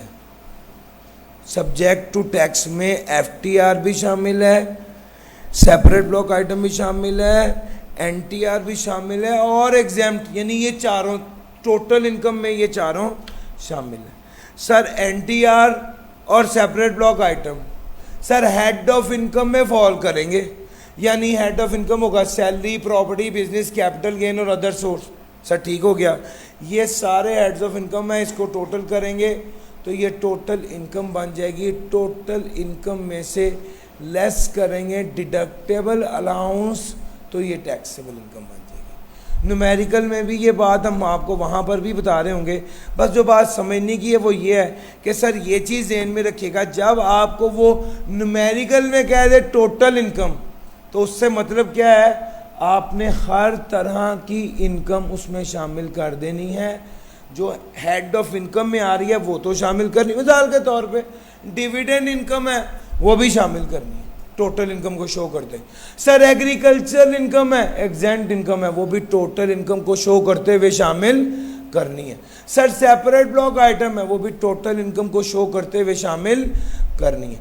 टोटल इनकम को शो करना है तो सारी इनकम शामिल करनी है। हाँ, अगर उसमें से एग्जेम्प्ट इनकम है, इस पर तो टैक्स लगना ही नहीं था, तो टोटल इनकम के बाद उसको क्या कर देना है, माइनस कर देना है।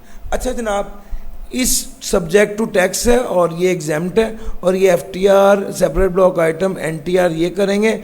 सर ये सब करने के बाद यहाँ पर आ जाएगी टोटल इनकम, और टोटल इनकम के बाद इसमें से लेस क्या करना है, डिडक्टेबल अलाउंस। ये लेस कर देंगे तो क्या आ जाएगा, टैक्सेबल इनकम। एक काम की बात समझिएगा, टोटल इनकम के फौरी बाद एफटीआर और सेपरेट ब्लॉक आइटम क्या करने हैं, और एग्जेम्प्ट इसको लेस करना है। न्यूमेरिकल में ये फर्दर एलैबोरेट होगा पॉइंट। सर जी टोटल इनकम में हर तरह की इनकम शामिल कर दो, लेकिन टैक्सेबल इनकम में सिर्फ वो इनकम रह जाएगी जिस पर टैक्स लगना है टेबल के मुताबिक। मेरी किताब का पेज 49 है, शायद आई कैप की बुक का भी यही है। बहरहाल इनकम टैक्स ऑर्डिनेंस के मुताबिक जो रेट हैं स्केड्यूल 1 में वो वाले रेट अप्लाई होने। सर जी मेरी बात समझ आ रही? टोटल इनकम में सारी इनकम डाल दो, उसके बाद exempt separate block item FTR minus करोगे तो फिर उसके बाद डिडक्टेबल अलाउंस माइनस करेंगे तो फिर आपके पास टैक्सेबल इनकम आएगी। अच्छा एक बात और समझने की है, सर एग्जेम्प्ट इनकम पे तो टैक्स नहीं लगना, लेकिन एफटीआर इनकम पर टैक्स तो लगना है और सेपरेट ब्लॉक आइटम पे भी टैक्स लगना है, लेकिन रेट सेपरेट होता है। यस, सेपरेट ब्लॉक आइटम पर टैक्स लगेगा, एफटीआर पे टैक्स लगेगा, लेकिन ये टोटल इनकम में शामिल होगी, टैक्सेबल इनकम में शामिल नहीं होगी। टैक्सेबल इनकम जो बन जाएगी उस पर रेट अप्लाई होगा टेबल के मुताबिक, उसके बाद जाकर ये दोबारा ऐड बैक होते हैं। एफटीआर पर जो टैक्स लगता है वो शामिल किया जाता है और सेपरेट ब्लॉक आइटम पर जो टैक्स लगता है वो शामिल किया जाता है। मैं फिर कह रहा हूँ, जब मैं न्यूमेरिकल कराऊंगा तो ये चीज़ ज़्यादा क्लियर करा दूंगा। ये वाली डिस्कशन वैसे मेनली होती न्यूमेरिकल की है, यहाँ पर तो सिर्फ एक टच है हल्का सा कि टोटल इनकम में क्या चीज़ है और टैक्सेबल इनकम में क्या चीज़ है और डिडक्टेबल अलाउंसेस क्या है। Total income FTR, NTR, separate block item, exempt सारों को शामिल कर लें। टैक्सेबल इनकम टोटल इनकम में से FTR, NTR, separate block item, FTR और सेपरेट ब्लॉक आइटम और एग्जेम्प्ट माइनस करें, उसके बाद डिडक्टेबल अलाउंस माइनस करें, फिर टैक्सेबल इनकम आएगी। टैक्सेबल इनकम तो वो इनकम होती है जिस पर टेबल के मुताबिक रेट लगता है, बस ये याद रखिएगा।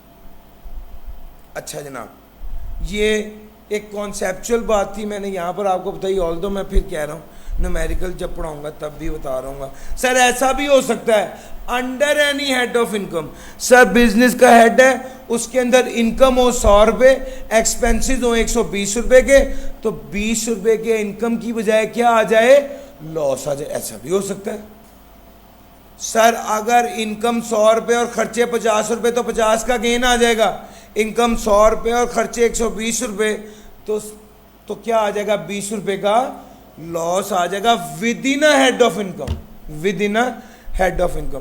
सर डिडक्टेबल अलाउंस की बात करने लगा हूँ। Sir total income other than exempt है, पहले एग्जेम्प्ट वगैरह माइनस कर दिया, फिर उसके बाद डिडक्टेबल अलाउंस आ गया, वो लेस करेंगे तो टैक्सेबल इनकम आएगी। डिडक्टेबल अलाउंस में ज़कात है। सर ज़कात बस ये याद रखिएगा, ज़कात और नुशर ऑर्डिनेंस के मुताबिक हो। अगर आपने अपने रिश्तेदारों को ज़कात दी है तो वो माइनस करने की इजाज़त नहीं होगी। अगर रिश्तेदारों को ज़कात दिया तो वो माइनस करने की इजाज़त नहीं होगी। वर्कर वेलफेयर फंड माइनस करने की इजाज़त है, सही ये डिडक्टेबल अलाउंस है। Worker profit participation fund income में से माइनस करने की इजाज़त है। प्रॉफिट ऑन डेट, सर ये ज़्यादा इंपॉर्टेंट एरिया है, इस पर 3 बातें आपके साथ करनी है। बात नंबर 1, सबसे पहले ये देखना होता है मकसद क्या है, अगर ये मुझे लिखने की इजाज़त दे तो। बहुत डर के लिखना पे हूँ। पर्पस, मकसद क्या है, मकसद क्या होना चाहिए सर, डिडक्टेबल अलाउंस आपको तब मिलेगा प्रॉफिट ऑन डेट पर अगर आप घर बनवा रहे हो, अगर आप घर नया खरीदें या घर बनवाने के लिए लोन लें। किससे लोन लें सर, 4 इदारे उसने कहे हैं, banking company, non banking finance company, advance from federal और प्रोविंशियल गवर्नमेंट, और चौथा पब्लिक लिस्टेड कंपनी। इन 4 इदारों से लोन लिया हो तो आपको क्या मिलेगा, डिडक्टेबल अलाउंस मिलेगा। कितना सर, अगला स्टेप है लिमिट क्या है, लिमिट क्या होगी भाई,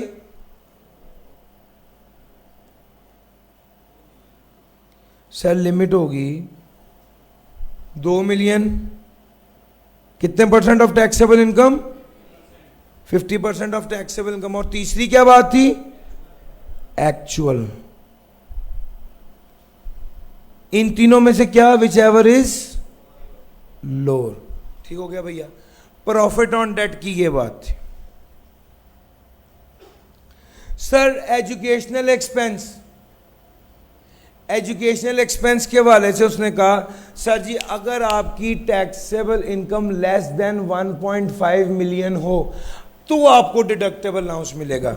सर लेस देन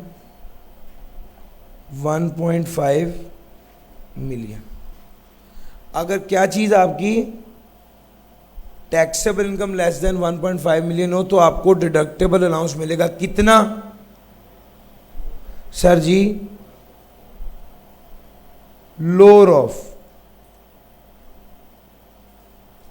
एक्चुअल, नहीं भैया एक्चुअल नहीं है sorry, 5% of tuition fee, 25% of taxable income. तीसरे नंबर पे क्या है भाई, 60,000 into number of children. Sir ji पहला स्टेप याद से, पहला स्टेप बड़ा कीमती होता है। ये जो मैंने पिछला आपको कराया पर्पस, इदारा और लिमिट, उसमें भी सर तरतीब से चलना होता है। अपने माइंड को इस तरह से तैयार करें कि आप सोचना शुरू करें तरतीब से। अच्छा कुछ बच्चे पहले ही लिमिट निकालने लग जाते हैं, नहीं यार पहले ये देखो क्या उसकी टैक्सेबल इनकम 1.5 मिलियन से कम है, अगर 1.5 मिलियन या ज्यादा है तो लिमिट निकालनी नहीं है, वहीं पे ही फारिग के भाई ये तो इसको एलिजिबल ही नहीं है। सर जी अगर वो घर बनाने के लिए लोन नहीं ले रहा, रेनोवेशन के लिए लोन ले रहा है, सर वहां पर profit on debt as deductible allowance मिलना ही नहीं है। सो एक बच्चा इस बात को सोचे बगैर अगर पहले ही 50% ऑफ टैक्सेबल इनकम और actual profit on debt calculate करने लग जाए तो वो अपना टाइम वेस्ट कर रहा होगा, गलत कर रहा होगा। सर जी मेरी बात समझ आ रही है? तो जो जिस तरतीब से बता रहा हूँ उसी तरतीब से आपने सोचना है किसी भी क्वेश्चन को। अच्छा जनाब, ज़रा मैं अब आ रहा हूँ अगले स्टेप की तरफ, और वो है tax regime. Tax regime, different types of tax regime. Sir ji ये आपकी किताब में यूनिट नंबर 7 है, चैप्टर नंबर 4 का। मैंने इसको यूनिट 4 के साथ कनेक्ट किया है, चूँकि मैं आपको total income, taxable income, deductible allowance की सब बातें पढ़ा चुका हूँ। सर हेड्स ऑफ इनकम आते हैं, फिर टोटल इनकम बनती है, फिर डिडक्टेबल अलाउंस लेस होगा, टैक्सेबल इनकम बनेगी, टैक्स लायबिलिटी बनेगी, टैक्स क्रेडिट निकलेगा, अल्टीमेटली टैक्स पेबल निकलेगा। एनटीआर में ये सब चीज़ें। सर एफटीआर की इनकम हेड ऑफ इनकम में तो शामिल होती है, टोटल इनकम में तो शामिल होती है, लेकिन ना उसमें से डिडक्टेबल अलाउंस लेस होता है, ना टैक्सेबल इनकम में शामिल होती है, ना टैक्स रेट उस पर स्लैब वाला लगता है। सर स्लैब वाले रेट का पता है ना? सर स्लैब वाला रेट भी नहीं लगता और टैक्स क्रेडिट भी माइनस नहीं हो सकता।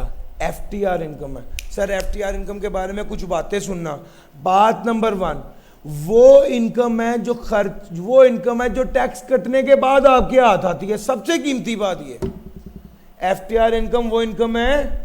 सर आपने डिविडेंड के जितने भी आज तक सवाल किए हमेशा आपने देखा होगा कि जनाब उसने लिखा हुआ है टैक्स कट के आपको मिला। सर टैक्स कट के ही मिलता है। अगर वो ये बात ना भी लिखे तो भी आपको पता होना चाहिए कि एफटीआर आइटम में टैक्स कट के मिलेगा। आपको 1 लाख का डिविडेंड आपने कमाया, आपको लाख रुपए कभी भी नहीं देंगे। वो कितने पैसे देंगे? 85,000। क्यों? सर 15% तो क्या हो गया हुआ है, टैक्स कट के ही आपको मिलेगा। सर दूसरी बात है, ये जो टैक्स कटा है ये नॉन एडजस्टेबल टैक्स होता है, इस पर कोई रिफंड नहीं मिल सकता। तीसरी बात ये है, ये टोटल इनकम में तो शामिल होती है डिविडेंड इनकम, लेकिन टैक्सेबल इनकम में शामिल नहीं होती। आपको मैंने यहां पर बताया टोटल इनकम के बाद एक स्टेप है, एफटीआर इनकम माइनस करनी है, सेपरेट ब्लॉक आइटम माइनस करनी है, एग्जेम्प्ट इनकम माइनस करनी है, फिर आपने डिडक्टेबल अलाउंस माइनस करके टैक्सेबल इनकम निकालनी। यानी एफटीआर इनकम टोटल इनकम में तो शामिल है लेकिन टैक्सेबल इनकम में शामिल नहीं है। सर एफटीआर इनकम में कोई खर्चा माइनस करने की इजाजत नहीं है। इसका मतलब ये कि अगर आप मुल्तान में डिविडेंड लेने गए तो मुल्तान जाने आने का आपका 6,000 रुपया लग गया, तो क्या उस डिविडेंड इनकम में से ये 6,000 माइनस करने की इजाजत होगी? The answer is no. Sir कोई टैक्स क्रेडिट भी नहीं मिलता, आपकी सिर्फ डिविडेंड इनकम थी, आपने घर बनाया है, और आपको क्या profit on debt as deductible allowance मिलेगा? The answer is no. Sir rate, sir tax slab वाला नॉर्मल रेट अप्लाई नहीं होता। सर कौन सा रेट होता है? सर रेट गिवन होगा एफटीआर के केस में, रेट गिवन होगा एफटीआर के केस में। सर जी इसके बाद अगली बात जो आपके साथ करनी है वो है टैक्स लायबिलिटी या टैक्स स्लैब। आपने एनटीआर के केस में तो टेबल देखा है, लेकिन एफटीआर के केस में टेबल नहीं देखना, अलहदा रेट होता है इसका। और टैक्स क्रेडिट जो है वो माइनस होता है एनटीआर में से, लेकिन सेपरेट ब्लॉक आइटम पे कोई टैक्स क्रेडिट अप्लाई नहीं होता। सर जी एक और चीज़ है इसके साथ, और वो है सेपरेट ब्लॉक आइटम। इसको ज़रा ज़्यादा ध्यान से देखिएगा। Separate block item sir heads of income में शामिल होगी, टोटल इनकम में शामिल होगी, लेकिन ना डिडक्टेबल अलाउंस माइनस करने की इजाज़त है, ना टैक्सेबल इनकम में शामिल होगी, ना टैक्स लायबिलिटी, ना टैक्स क्रेडिट। सर जी गिनती की चीज़ें हैं, गिनती की चीज़ें हैं जो सेपरेट ब्लॉक आइटम में है और एफटीआर है। एफटीआर के वाले से एक लिस्ट है और लिस्ट में 4 से 6 चीज़ें ही हैं। सर मेन मोटी मोटी चीज़ें जो आपके जेहन में हर वक्त होनी चाहिए, डिविडेंड एफटीआर आइटम। सर दूसरे नंबर पे payment to non resident FTR item. Sir ji lottery और कोई प्राइज आपने विन किया है, sir FTR item. FTR item की सबसे बड़ी निशानी क्या है? टैक्स कट के मिलता है। एफटीआर आइटम की सबसे बड़ी निशानी क्या है? टैक्स कट के मिलता है सर, बस ये ज़हन में रखिएगा। अच्छा सेपरेट ब्लॉक आइटम की बात करने लगा हूं सर, रूल सारे यही हैं एफटीआर वाले, बस इस पे भी रेट सेपरेट लगता है, सेपरेट ब्लॉक आइटम पे रेट सेपरेट लगता है। बस एक बात ज़हन में रखिएगा, सेपरेट ब्लॉक आइटम गिनती की आइटम्स हैं, बल्कि मैं यहाँ पर आपको बताता हूँ, अगर मैं ना भी लिख पाया आप ज़रूर नोट कर लीजिएगा। Sir termination benefit separate block item है, प्रॉफिट ऑन डेट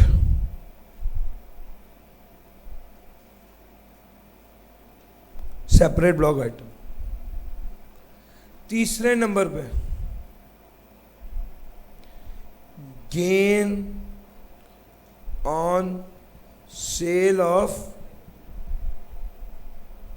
यार immovable property.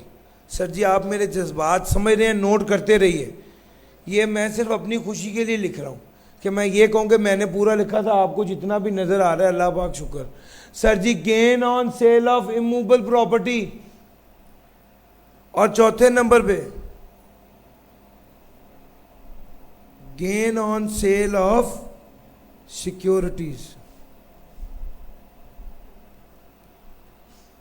Sir ji termination benefit, profit on debt, gain on sale of securities, gain on sale of immovable property. आपको बताऊं टर्मिनेशन बेनिफिट के साथ एक slash डाल के लिख लीजिए अनअप्रूव्ड ग्रेच्युटी। सर ये टर्मिनेशन बेनिफिट और सर ये separate block item head of income में शामिल होते हैं, टोटल इनकम में शामिल होते हैं, लेकिन टैक्सेबल इनकम में शामिल नहीं होते। भैया टर्मिनेशन बेनिफिट और unapproved gratuity under the head salary आता है, profit on debt under that income from other source आता है, gain on sale of immovable property और gain on sale of securities under the head capital gain आता है। ये चीज भी आपके जहन में होनी चाहिए। सर हेड ऑफ इनकम के अंदर फॉल करता है, हेड ऑफ इनकम के अंदर फॉल करता है, लेकिन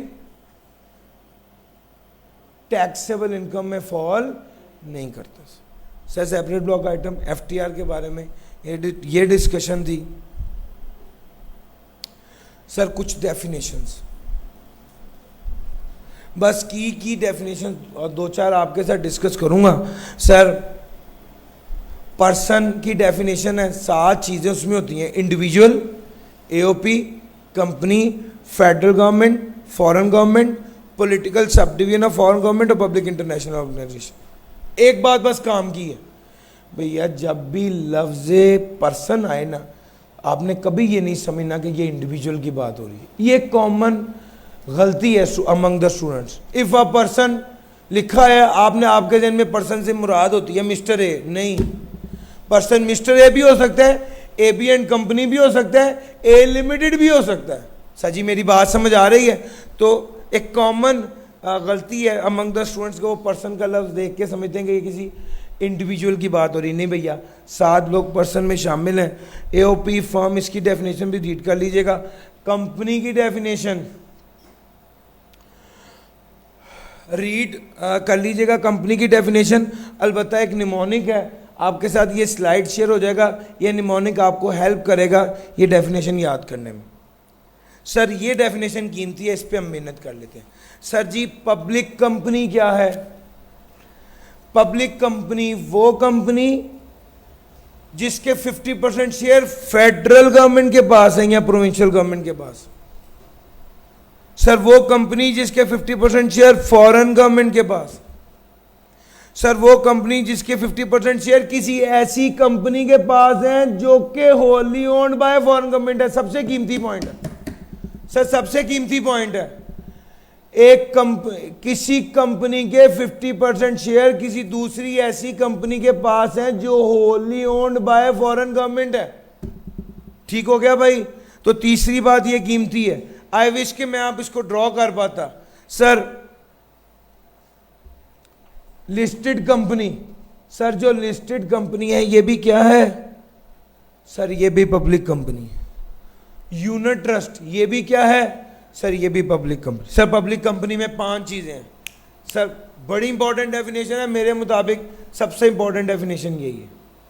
point number 1, 50% share federal government के पास है, 50% शेयर प्रोविंशियल गवर्नमेंट के पास है। एक बात, 50% शेयर फॉरेन गवर्नमेंट के पास है। दूसरी बात, 50% शेयर किसी ऐसी कंपनी के पास है जो wholly owned by foreign government है। तीसरी बात। चौथी बात, 50% शेयर किसी ऐसी कंपनी के पास है जो खुद लिस्टेड हो, जो खुद लिस्टेड कंपनी हो, वो भी पब्लिक कंपनी होती है। सर अगर खाली पब्लिक कंपनी लिखा हो ना तो ऑन द सेफर साइड आप इसको अनलिस्टेड ही समझे, और उसको अगर खाली ये लिखा हो कि ये पब्लिक कंपनी है, अकाउंट्स में एक कंपनी जिसके बारे में सिर्फ पब्लिक कंपनी लिखा हो टैक्स की ज़बान में, तो इसका मतलब है वो पब्लिक कंपनी है। लेकिन एक कंपनी जिसके बारे में पब्लिक कंपनी लिखा हो अकाउंटिंग की ज़बान में या सी लॉ की ज़बान में, तो आप इसको अनलिस्टेड रिज्यूम करें। सर समझ आ रही है? वो आपके लिए आसानी होगी, उसका ट्रीटमेंट ज़्यादा आसान है। सर वो कंपनी जो लिस्टेड कंपनी है, सर इसमें एक ट्रिकी पॉइंट है सर, जो साल के आखिरी दिन तक लिस्टेड रहे। अगर कोई कंपनी 29 जून को डी लिस्ट हो गई है, स्टॉक एक्सचेंज पर लिस्टेड नहीं रही, तो सर वो कंपनी पब्लिक कंपनी नहीं कहलाएगी। सर जी आखिरी बात, यूनिट ट्रस्ट जिसके यूनिट्स वाइडली अवेलेबल हैं। सर जिस कंपनी में शेयर स्टॉक, कंपनी जो लिस्टेड होती है उसके शेयर स्टॉक एक्सचेंज में अवेलेबल होते हैं ना पब्लिक को, इसी तरह यूनिट ट्रस्ट में भी वो वाले यूनिट ट्रस्ट जिसके यूनिट्स वाइडली अवेलेबल हैं। कंपनी में शेयर होते हैं, यूनिट ट्रस्ट में यूनिट होते हैं widely available to public. Sir ये पब्लिक कंपनी है। 5 बातें कीमती हैं, इसको जहन में रखिएगा। ये वाला कॉन्सेप्ट आपका बार बार इस्तेमाल वहाँ पर भी होना है जहाँ पर आपने कैपिटल गेन में सिक्योरिटी पढ़ना है। क्योंकि कैपिटल गेन में जब सिक्योरिटी की डेफिनेशन आती है तो उसमें पहला पॉइंट होता है share of public company. Sir वो जो पब्लिक कंपनी है वो ये है सर। सर जी मेरी बात समझ आ रही है? यस और नो? तो भैया इस पॉइंट पे ये वाली लिंकिंग क्रिएट होना बहुत ज़रूरी है, क्योंकि अब आप रिवीजन कर रहे हैं तो ये वाली लिंकिंग होगी तो आप बेहतर तरीके से चीज़ों को अंडरस्टैंड कर पाएंगे। सर जी प्राइवेट कंपनी की डेफिनेशन तो मुश्किल है ज़्यादा, जो कि not a public company. Sir non profit organization, individual now proper मकसद होना चाहिए। मकसद क्या हो? चाहे रिलीजियस कोई मदरसा बना हुआ है, चाहे एजुकेशन फ्री एजुकेशन का इदारा है, चाहे चैरिटी कोई लंगर खाना है या किसी यतीम खाना है, चाहे वेलफेयर लोगों की फलाह के लिए, चाहे डेवलपमेंट प्रोसेस या प्रमोशन ऑफ एमेच्योर स्पोर्ट। अगर इन 6 इदारों के हवाले से कोई, अगर इन 6 मकासद के हवाले से कोई इदारा जो है वो अपने आप को रजिस्टर कर लेता है एज नॉन प्रॉफिट ऑर्गेनाइजेशन, और वो फिर बाद में कमिश्नर को भी बता देता है कि भाई हम नॉन प्रॉफिट ऑर्गेनाइजेशन के तौर पर रजिस्टर्ड हैं, तो याद रखिएगा ऐसे इदारे को नॉट फॉर प्रॉफिट ऑर्गेनाइजेशन कहा जाएगा टैक्स की ज़बान में। यानी स्टेप 1 इंडिविजुअल ना हो, स्टेप 2 प्रॉपर मकसद हो, स्टेप 3 किसी इदारे से किसी लॉ के तहत रजिस्टर हो, स्टेप 4 कमिश्नर से अप्रूव्ड हो, और स्टेप 5 इसके जो एसेट्स हैं वो किसी प्राइवेट मकसद के लिए इस्तेमाल ना हो रहे हो।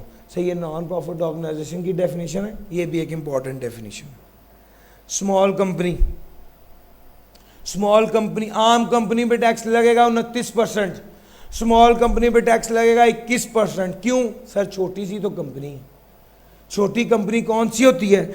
जिसकी इक्विटी 50 मिलियन से कम हो, नॉट एक्सीडिंग, 50 मिलियन से ज्यादा ना हो, 50 मिलियन या उससे कम हो, ये कहना चाहिए। Sir capital plus undistributed reserves, sir इसको कहते हैं इक्विटी। सर जी जिसके मुलाजम 250 से ज्यादा ना हो, 250 या उससे कम हो। सर तीसरा, जिसकी सेल 250 मिलियन से ज्यादा ना हो, यानी 250 मिलियन या कम हो। चौथा, जो पुरानी कंपनी को तोड़कर ना बनाई गई। सर एक कंपनी थी, उसकी सेल थी 400 मिलियन, उस कंपनी को काट के 2 हिस्सों में तकसीम कर दिया, 200 मिलियन की 2 कंपनियां बना दी। क्या ये एक कंपनी स्मॉल कंपनी की डेफिनेशन में फॉल करेगी? नो। क्यों सर? इसको कहते हैं स्प्लिट अप करना, तोड़ना। सर नहीं तोड़ सकते आप। एक कंपनी है जिसका शेयर कैपिटल था 260 मिलियन का, अब इन्होंने कहा कि हम चाहते हैं ये स्मॉल कंपनी बन जाए। लोग क्यों स्मॉल कंपनी बनाना चाहते हैं? टैक्स बच जाएगा ना, 29 और 21 8% का फर्क है सर। जहां पर आपका प्रॉफिट 300 मिलियन हो तो वहां पर 8% से फर्क पड़ता है सर। सर समझ आ रही है? इसलिए उन्होंने पहले ही कह दिया, ना आप तोड़ सकते हैं ना आप रिकॉन्स्टिट्यूट कर सकते हैं, और स्मॉल एंड मीडियम एंटरप्राइज ना हो। जो ये सब ना हो, यानी sir equity 50 million, employ 250, turnover 250 million, और पुरानी कंपनी को तोड़ा ना गया हो, और SME small and medium enterprise ना हो, तो वो स्मॉल कंपनी होगी। सर टैक्स पेयर कौन होता है? वो बंदा जिसकी इनकम चार्जेबल टू टैक्स हो, या उस बंदे का नुमाइंदा जिसकी इनकम चार्जेबल टू टैक्स हो। सर जी चैप्टर नंबर 12 में हमने पढ़ा था, एक बंदा फोत हो गया था, याद है? Deceased person. डिसीज पर्सन में उसका बेटा की जिम्मेदारी है कि वो क्या करे? टैक्स जमा कराए। अब अगर वो बंदा फौत हो गया तो उसका बेटा जो नुमाइंदगी कर रहा है वो क्या होगा? वो जनाब वो टैक्स पेयर कहलाएगा। वो बंदा खुद चाहे उसकी इनकम चार्जेबल टू टैक्स ना भी हो, लेकिन वो नुमाइंदा होगा किसी ऐसी कंपनी का किसी ऐसे बंदे का जिसकी इनकम चार्जेबल टू टैक्स होगी।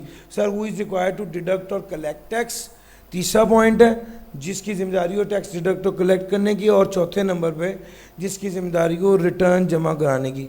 ये वही रिटर्न है जो चैप्टर नंबर 14 में हम जाके पढ़ेंगे।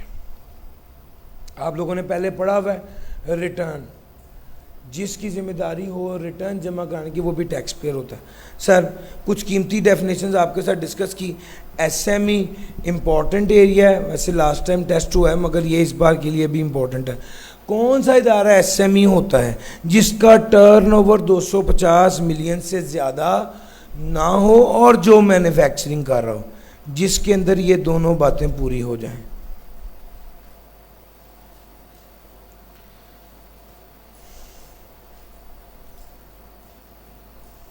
अच्छा जनाब, ये एसएमई जिसका टर्नओवर 250 मिलियन से ज़्यादा ना हो और जो मैन्युफैक्चरिंग कर रहा हो। सर अगर एक सर्विस इंडस्ट्री है तो वो एसएमई नहीं हो सकती, एक ट्रेडिंग का इदारा है तो वो एसएमई वो है जो मैन्युफैक्चरिंग कर रहा है और उसका टर्नओवर, उस इदारे का टर्नओवर 250 मिलियन से ज़्यादा ना हो। एक बार भी उसका टर्नओवर 250 मिलियन से ज़्यादा हो गया तो वो दोबारा एसएमई नहीं बन सकेगी। 2022 में उसका टर्नओवर 260 मिलियन, 2023 में उसका टर्नओवर 205 मिलियन। सर क्या 2023 में ये एसएमई होगी? नहीं सर, एक बार जिसका टर्नओवर 250 मिलियन से बढ़ गया वो दोबारा कभी एसएमई नहीं हो सकती। मैन्युफैक्चर क्या है, यहाँ पर भी डेफिनेशन है और सेल्स टैक्स में भी है, सेल टैक्स वाली एक बार पढ़ेंगे। सर इस पर टैक्स कैसे लगेगा एसएमई पर? सर एसएमई जो है ना, ये टैक्स ईयर 2021 से ऑनवर्ड्स इस पर रूल अप्लाई हुए हैं, बल्कि ये निकला ही तब एसएमई को रजिस्टर होना पड़ेगा एफपीआर के आईआरएस पोर्टल पर as small and medium enterprise. इसके लिए उन्होंने एक प्रॉपर अथॉरिटी बनाई है जो small and medium development authority SMEDA है। ठीक हो गया सर। ये इसके पास खास बात यह कि इसके पास ऑप्शन है, नॉर्मली तो ये एनटीआर के तौर पे टैक्स होती है एसएमई, लेकिन इसके पास ऑप्शन है ये चाहे तो एफटीआर के तौर पर भी टैक्स हो सकती है। ये चाहे तो एफटीआर के तौर पे भी टैक्स हो सकती है। और टैक्सेशन कैसे होगी सर? एनटीआर के तहत टैक्स लगेगा अगर उसका टर्नओवर इदारे का 100 मिलियन तक है तो 7.5% टैक्स लगेगा। 7.5% 100 मिलियन पे नहीं लगाना, किस पे लगाना है? Taxable income. टैक्सेबल इनकम पर 7.5% टैक्स लगेगा अगर एंटिटी का टर्नओवर कितना है? 100 मिलियन तक है, 100 मिलियन से कम है बल्कि। अगर 100 मिलियन या उससे ज़्यादा 250 मिलियन तक है तो 15%, और अगर 250 मिलियन से ज़्यादा है वो एसएमई नहीं रहेगी। और सर समझ आ रही है? 100 मिलियन तक पे 7.5% लगेगा टैक्सेबल इनकम पे, और 100 से 250 मिलियन के दरमियान कितना लगेगा? 15%, और 250 मिलियन से ऊपर आ गया तो वो एसएमई नहीं रहेगी। सर अगर उसका tax to turnover ratio, tax divided by turnover, अगर इसका आंसर 0.25 तक आ जाए तो उसका ऑडिट नहीं किया जाएगा। अगर एक इदारा है जिसकी टर्नओवर 100 मिलियन तक है और उसका टैक्स टू टर्नओवर रेशियो 0.25% है तो उसका ऑडिट नहीं किया जाएगा। सर ऑडिट का क्या मतलब है? पड़ताल नहीं की जाएगी, चेकिंग नहीं की जाएगी। ऑडिट तो डिटेल में कैफ 8 है आपका, वहां पे पढ़ेंगे, लेकिन वो फाइनेंशियल स्टेटमेंट का ऑडिट होता है। हम ऑडिट की बात कर रहे हैं इनकम स्टेटमेंट, इनकम टैक्स में ऑडिट की। इनकम टैक्स में ऑडिट का आसान अल्फाज में मतलब ये है समझने के लिए, चेकिंग। सर अगर एक बंदे ने 0.25% ऑफ टर्नओवर टैक्स दे दिया है तो उसकी चेकिंग नहीं होगी। टैक्स वाले कहते हैं बस काफी है। ये किसकी बात करें? एसएमई की बात करें। और अगर एक एसएमई है जिसका टर्नओवर 100 मिलियन से 250 मिलियन के दरमियान है और उसने 0.5% ऑफ टर्नओवर तक टैक्स दे दिया है, उसको भी दोबारा चेक नहीं करेंगे, उसका ऑडिट नहीं होगा। सर ये एक सहूलत है, ऑडिट करेंगे, चेकिंग होगी, पॉइंट्स निकलेंगे, प्रॉब्लम आएगी, वो कहेंगे भाई ये वाला टैक्स क्यों नहीं चमक रहा है। आपने कहा भाई मेरा 0.25% ऑफ सेल से ज्यादा का टैक्स मैंने जमा कराया है, आपका ऑडिट हो ही नहीं सकता अगर आपका टर्नओवर 100 मिलियन तक है। अगर आपका टर्नओवर कहां तक है? 100 मिलियन से ऊपर है और 250 मिलियन तक है, और आपने 0.5% ऑफ सेल का टैक्स जमा करा दिया है, तो आपका ऑडिट हो ही नहीं सकता। आपका ऑडिट नहीं हो सकता सर एक तो ये बात हो गई। अच्छा, इन इदारों का तो ऑडिट होना ही नहीं है।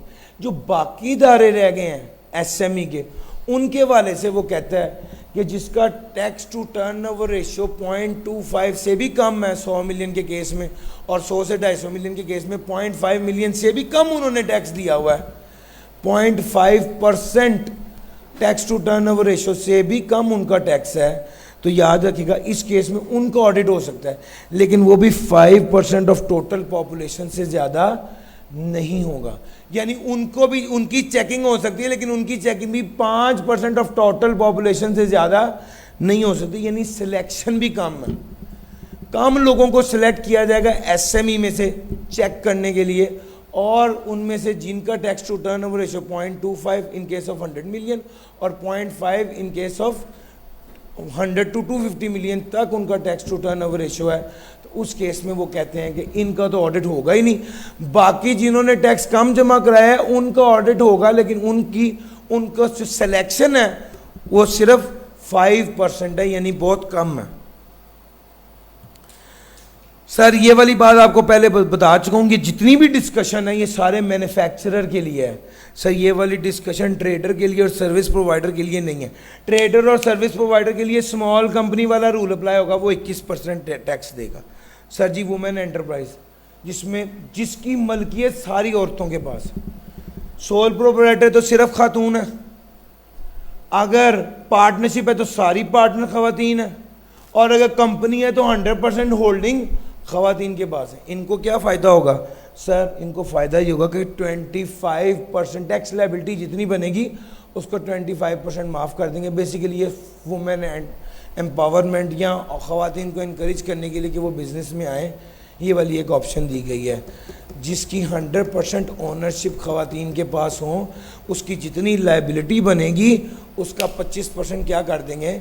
100 रुपये की लायबिलिटी बनी है तो 25 माइनस हो जाएगा, और उन्हें पे कितना करना पड़ेगा? 75। ले सर, मैंने आपको डेफिनेशंस कराते हुए यूनिट नंबर 4 और यूनिट नंबर 8 करा दिया। यूनिट नंबर 8 में है एसएमई। अच्छा जी सर, रेजिडेंट इंडिविजुअल,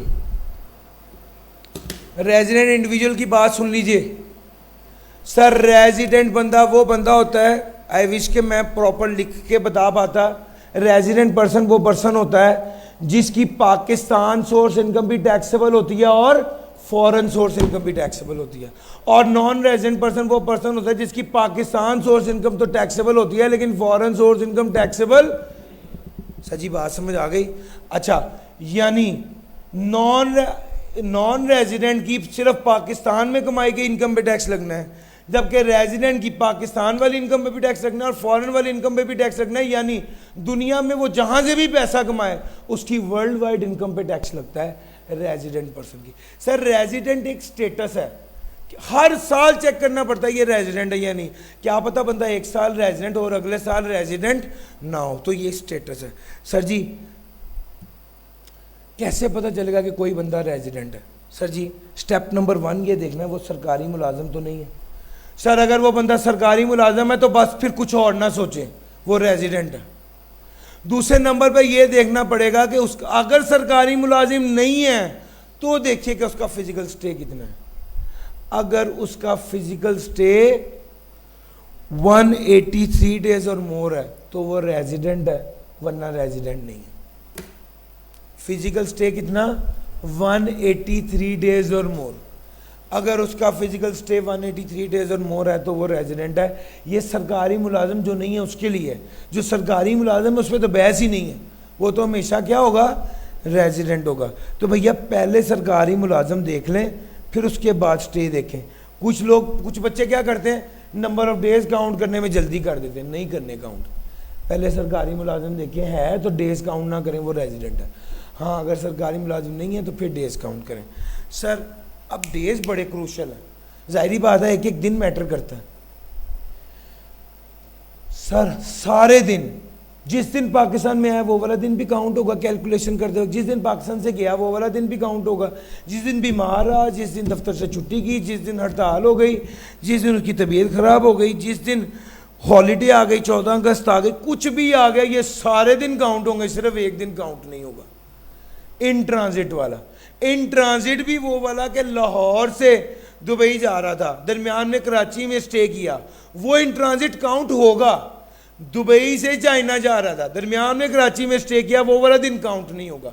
अब यहाँ पे काम की बात यह है, जहाँ से चला है वो भी पाकिस्तान से बाहर है, जहाँ पर जाना है वो भी पाकिस्तान से बाहर है, दरमियान में अगर पाकिस्तान में स्टे किया तो वो वाला दिन काउंट नहीं होगा। सर, इन ट्रांजिट की बात की पहली, और दूसरा दोनों प्लेसेस आउटसाइड पाकिस्तान हो। सर, ये बात बड़े काम की है, जहाँ से चला है वो भी पाकिस्तान से बाहर, जहाँ पर जा रहा है वो भी पाकिस्तान से बाहर, दरमियान में पाकिस्तान स्टे किया तो वो वाला दिन काउंट नहीं होगा।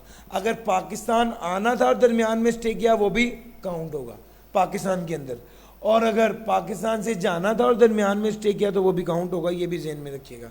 सर, रेजिडेंट कंपनी वो है जो सारी की सारे जिसके ऑपरेशन, कंट्रोल एंड मैनेजमेंट क्या हो, सारे का सारा पाकिस्तान में मौजूद हो तो वो रेजिडेंट कंपनी है।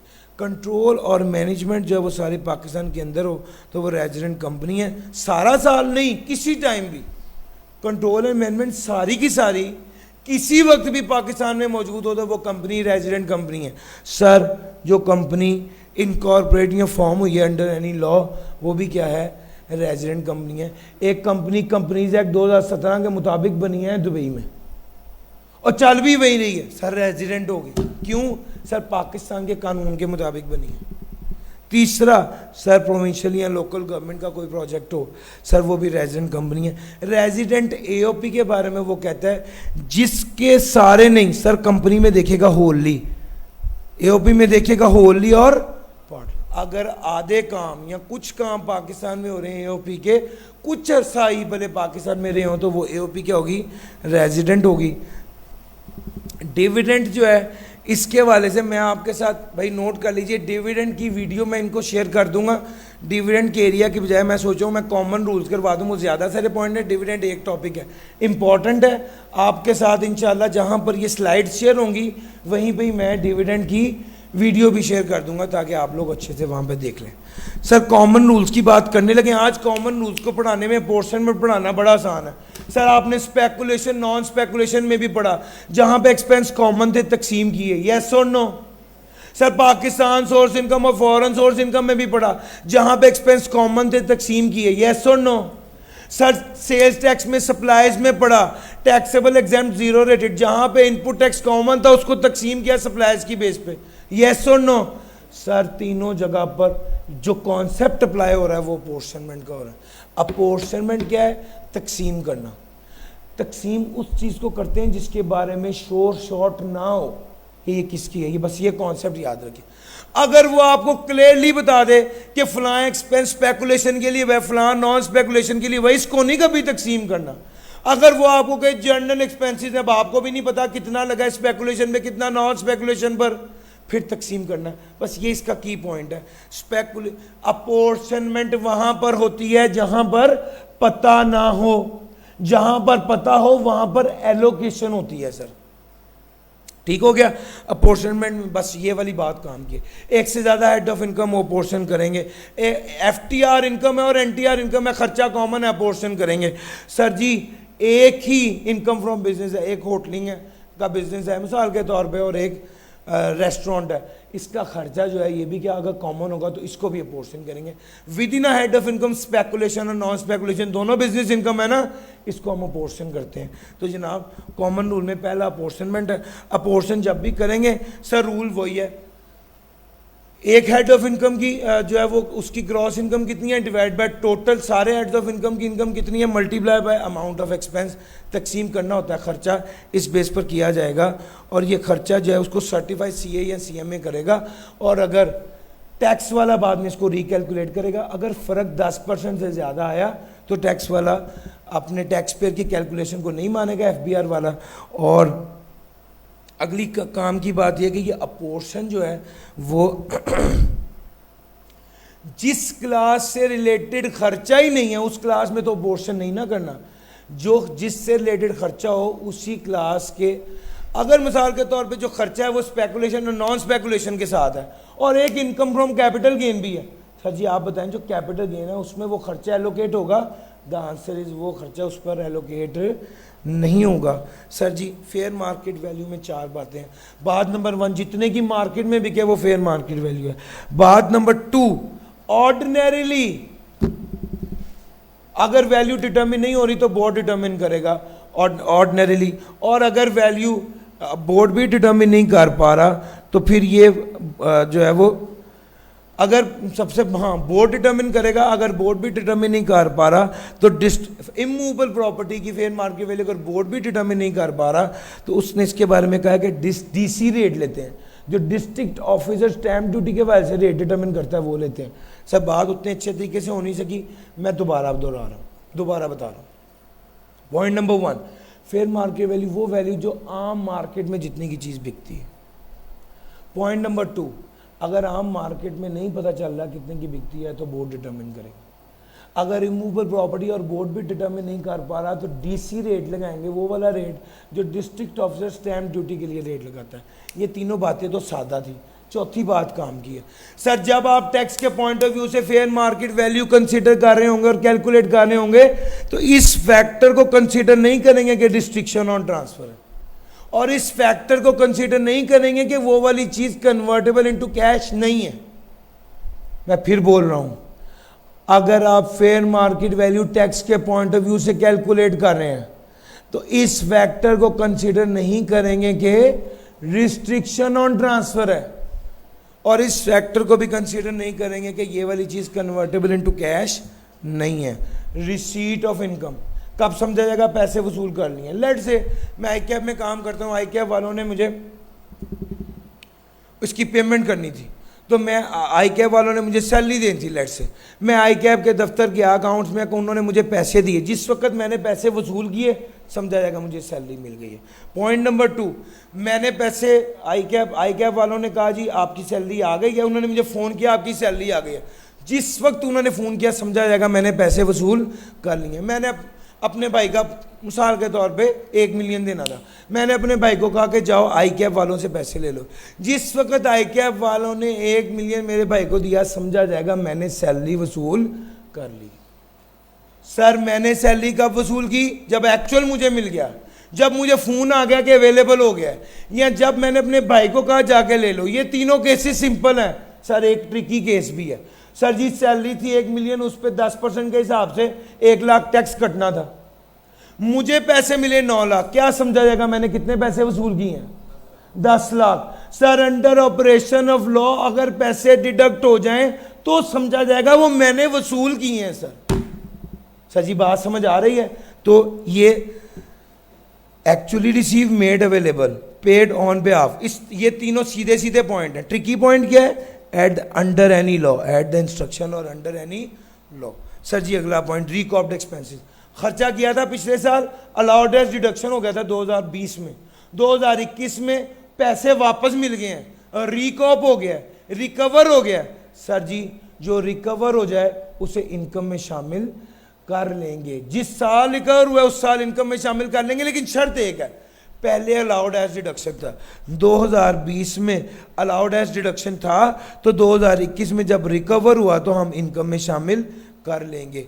सर शर्त वही है, पहले माइनस करने की इजाज़त थी, पिछले साल की इनकम में से माइनस हुआ था, इस साल रिकवर हुआ है तो इस साल इनकम में शामिल कर लेंगे। आपकी बुक में एग्जांपल है वेव की, पिछले साल जो है वो लोन लिया, उस पर इंटरेस्ट आपने इनकम में से माइनस किया होता है, इस साल बैंक वालों ने वो लोन पर इंटरेस्ट आपको माफ़ कर दिया, जिस साल माफ़ किया है उस साल क्या हो जाएगा?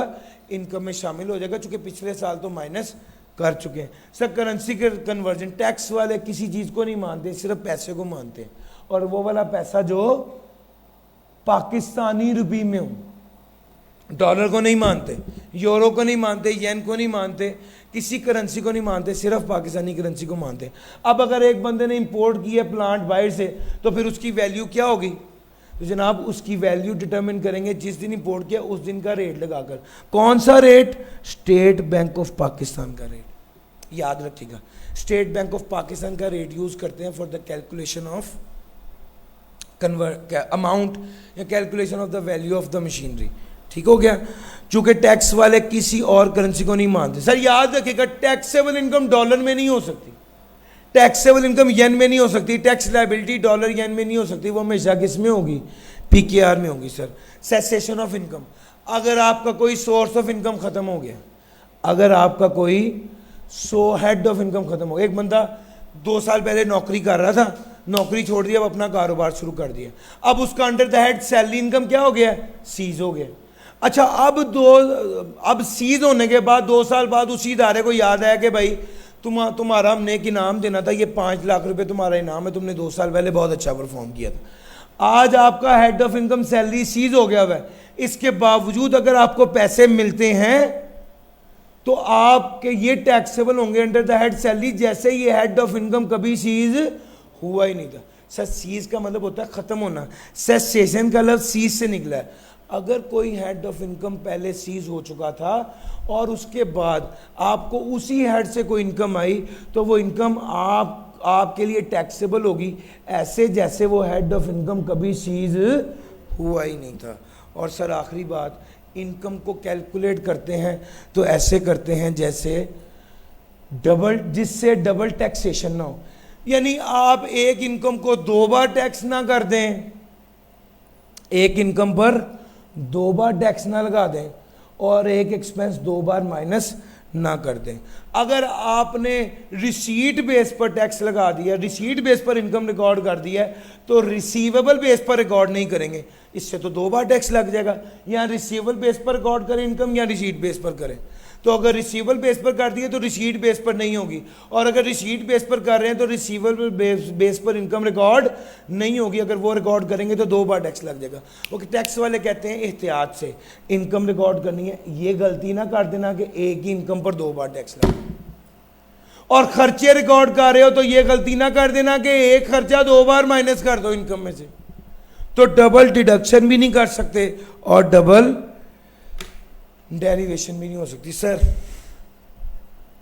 हमने डिस्कशन कर ली चैप्टर नंबर 4, 1 और 4 की। सिवाय डिविडेंड के मैक्सिमम पॉइंट्स मैंने आपके साथ डिस्कस किए हैं।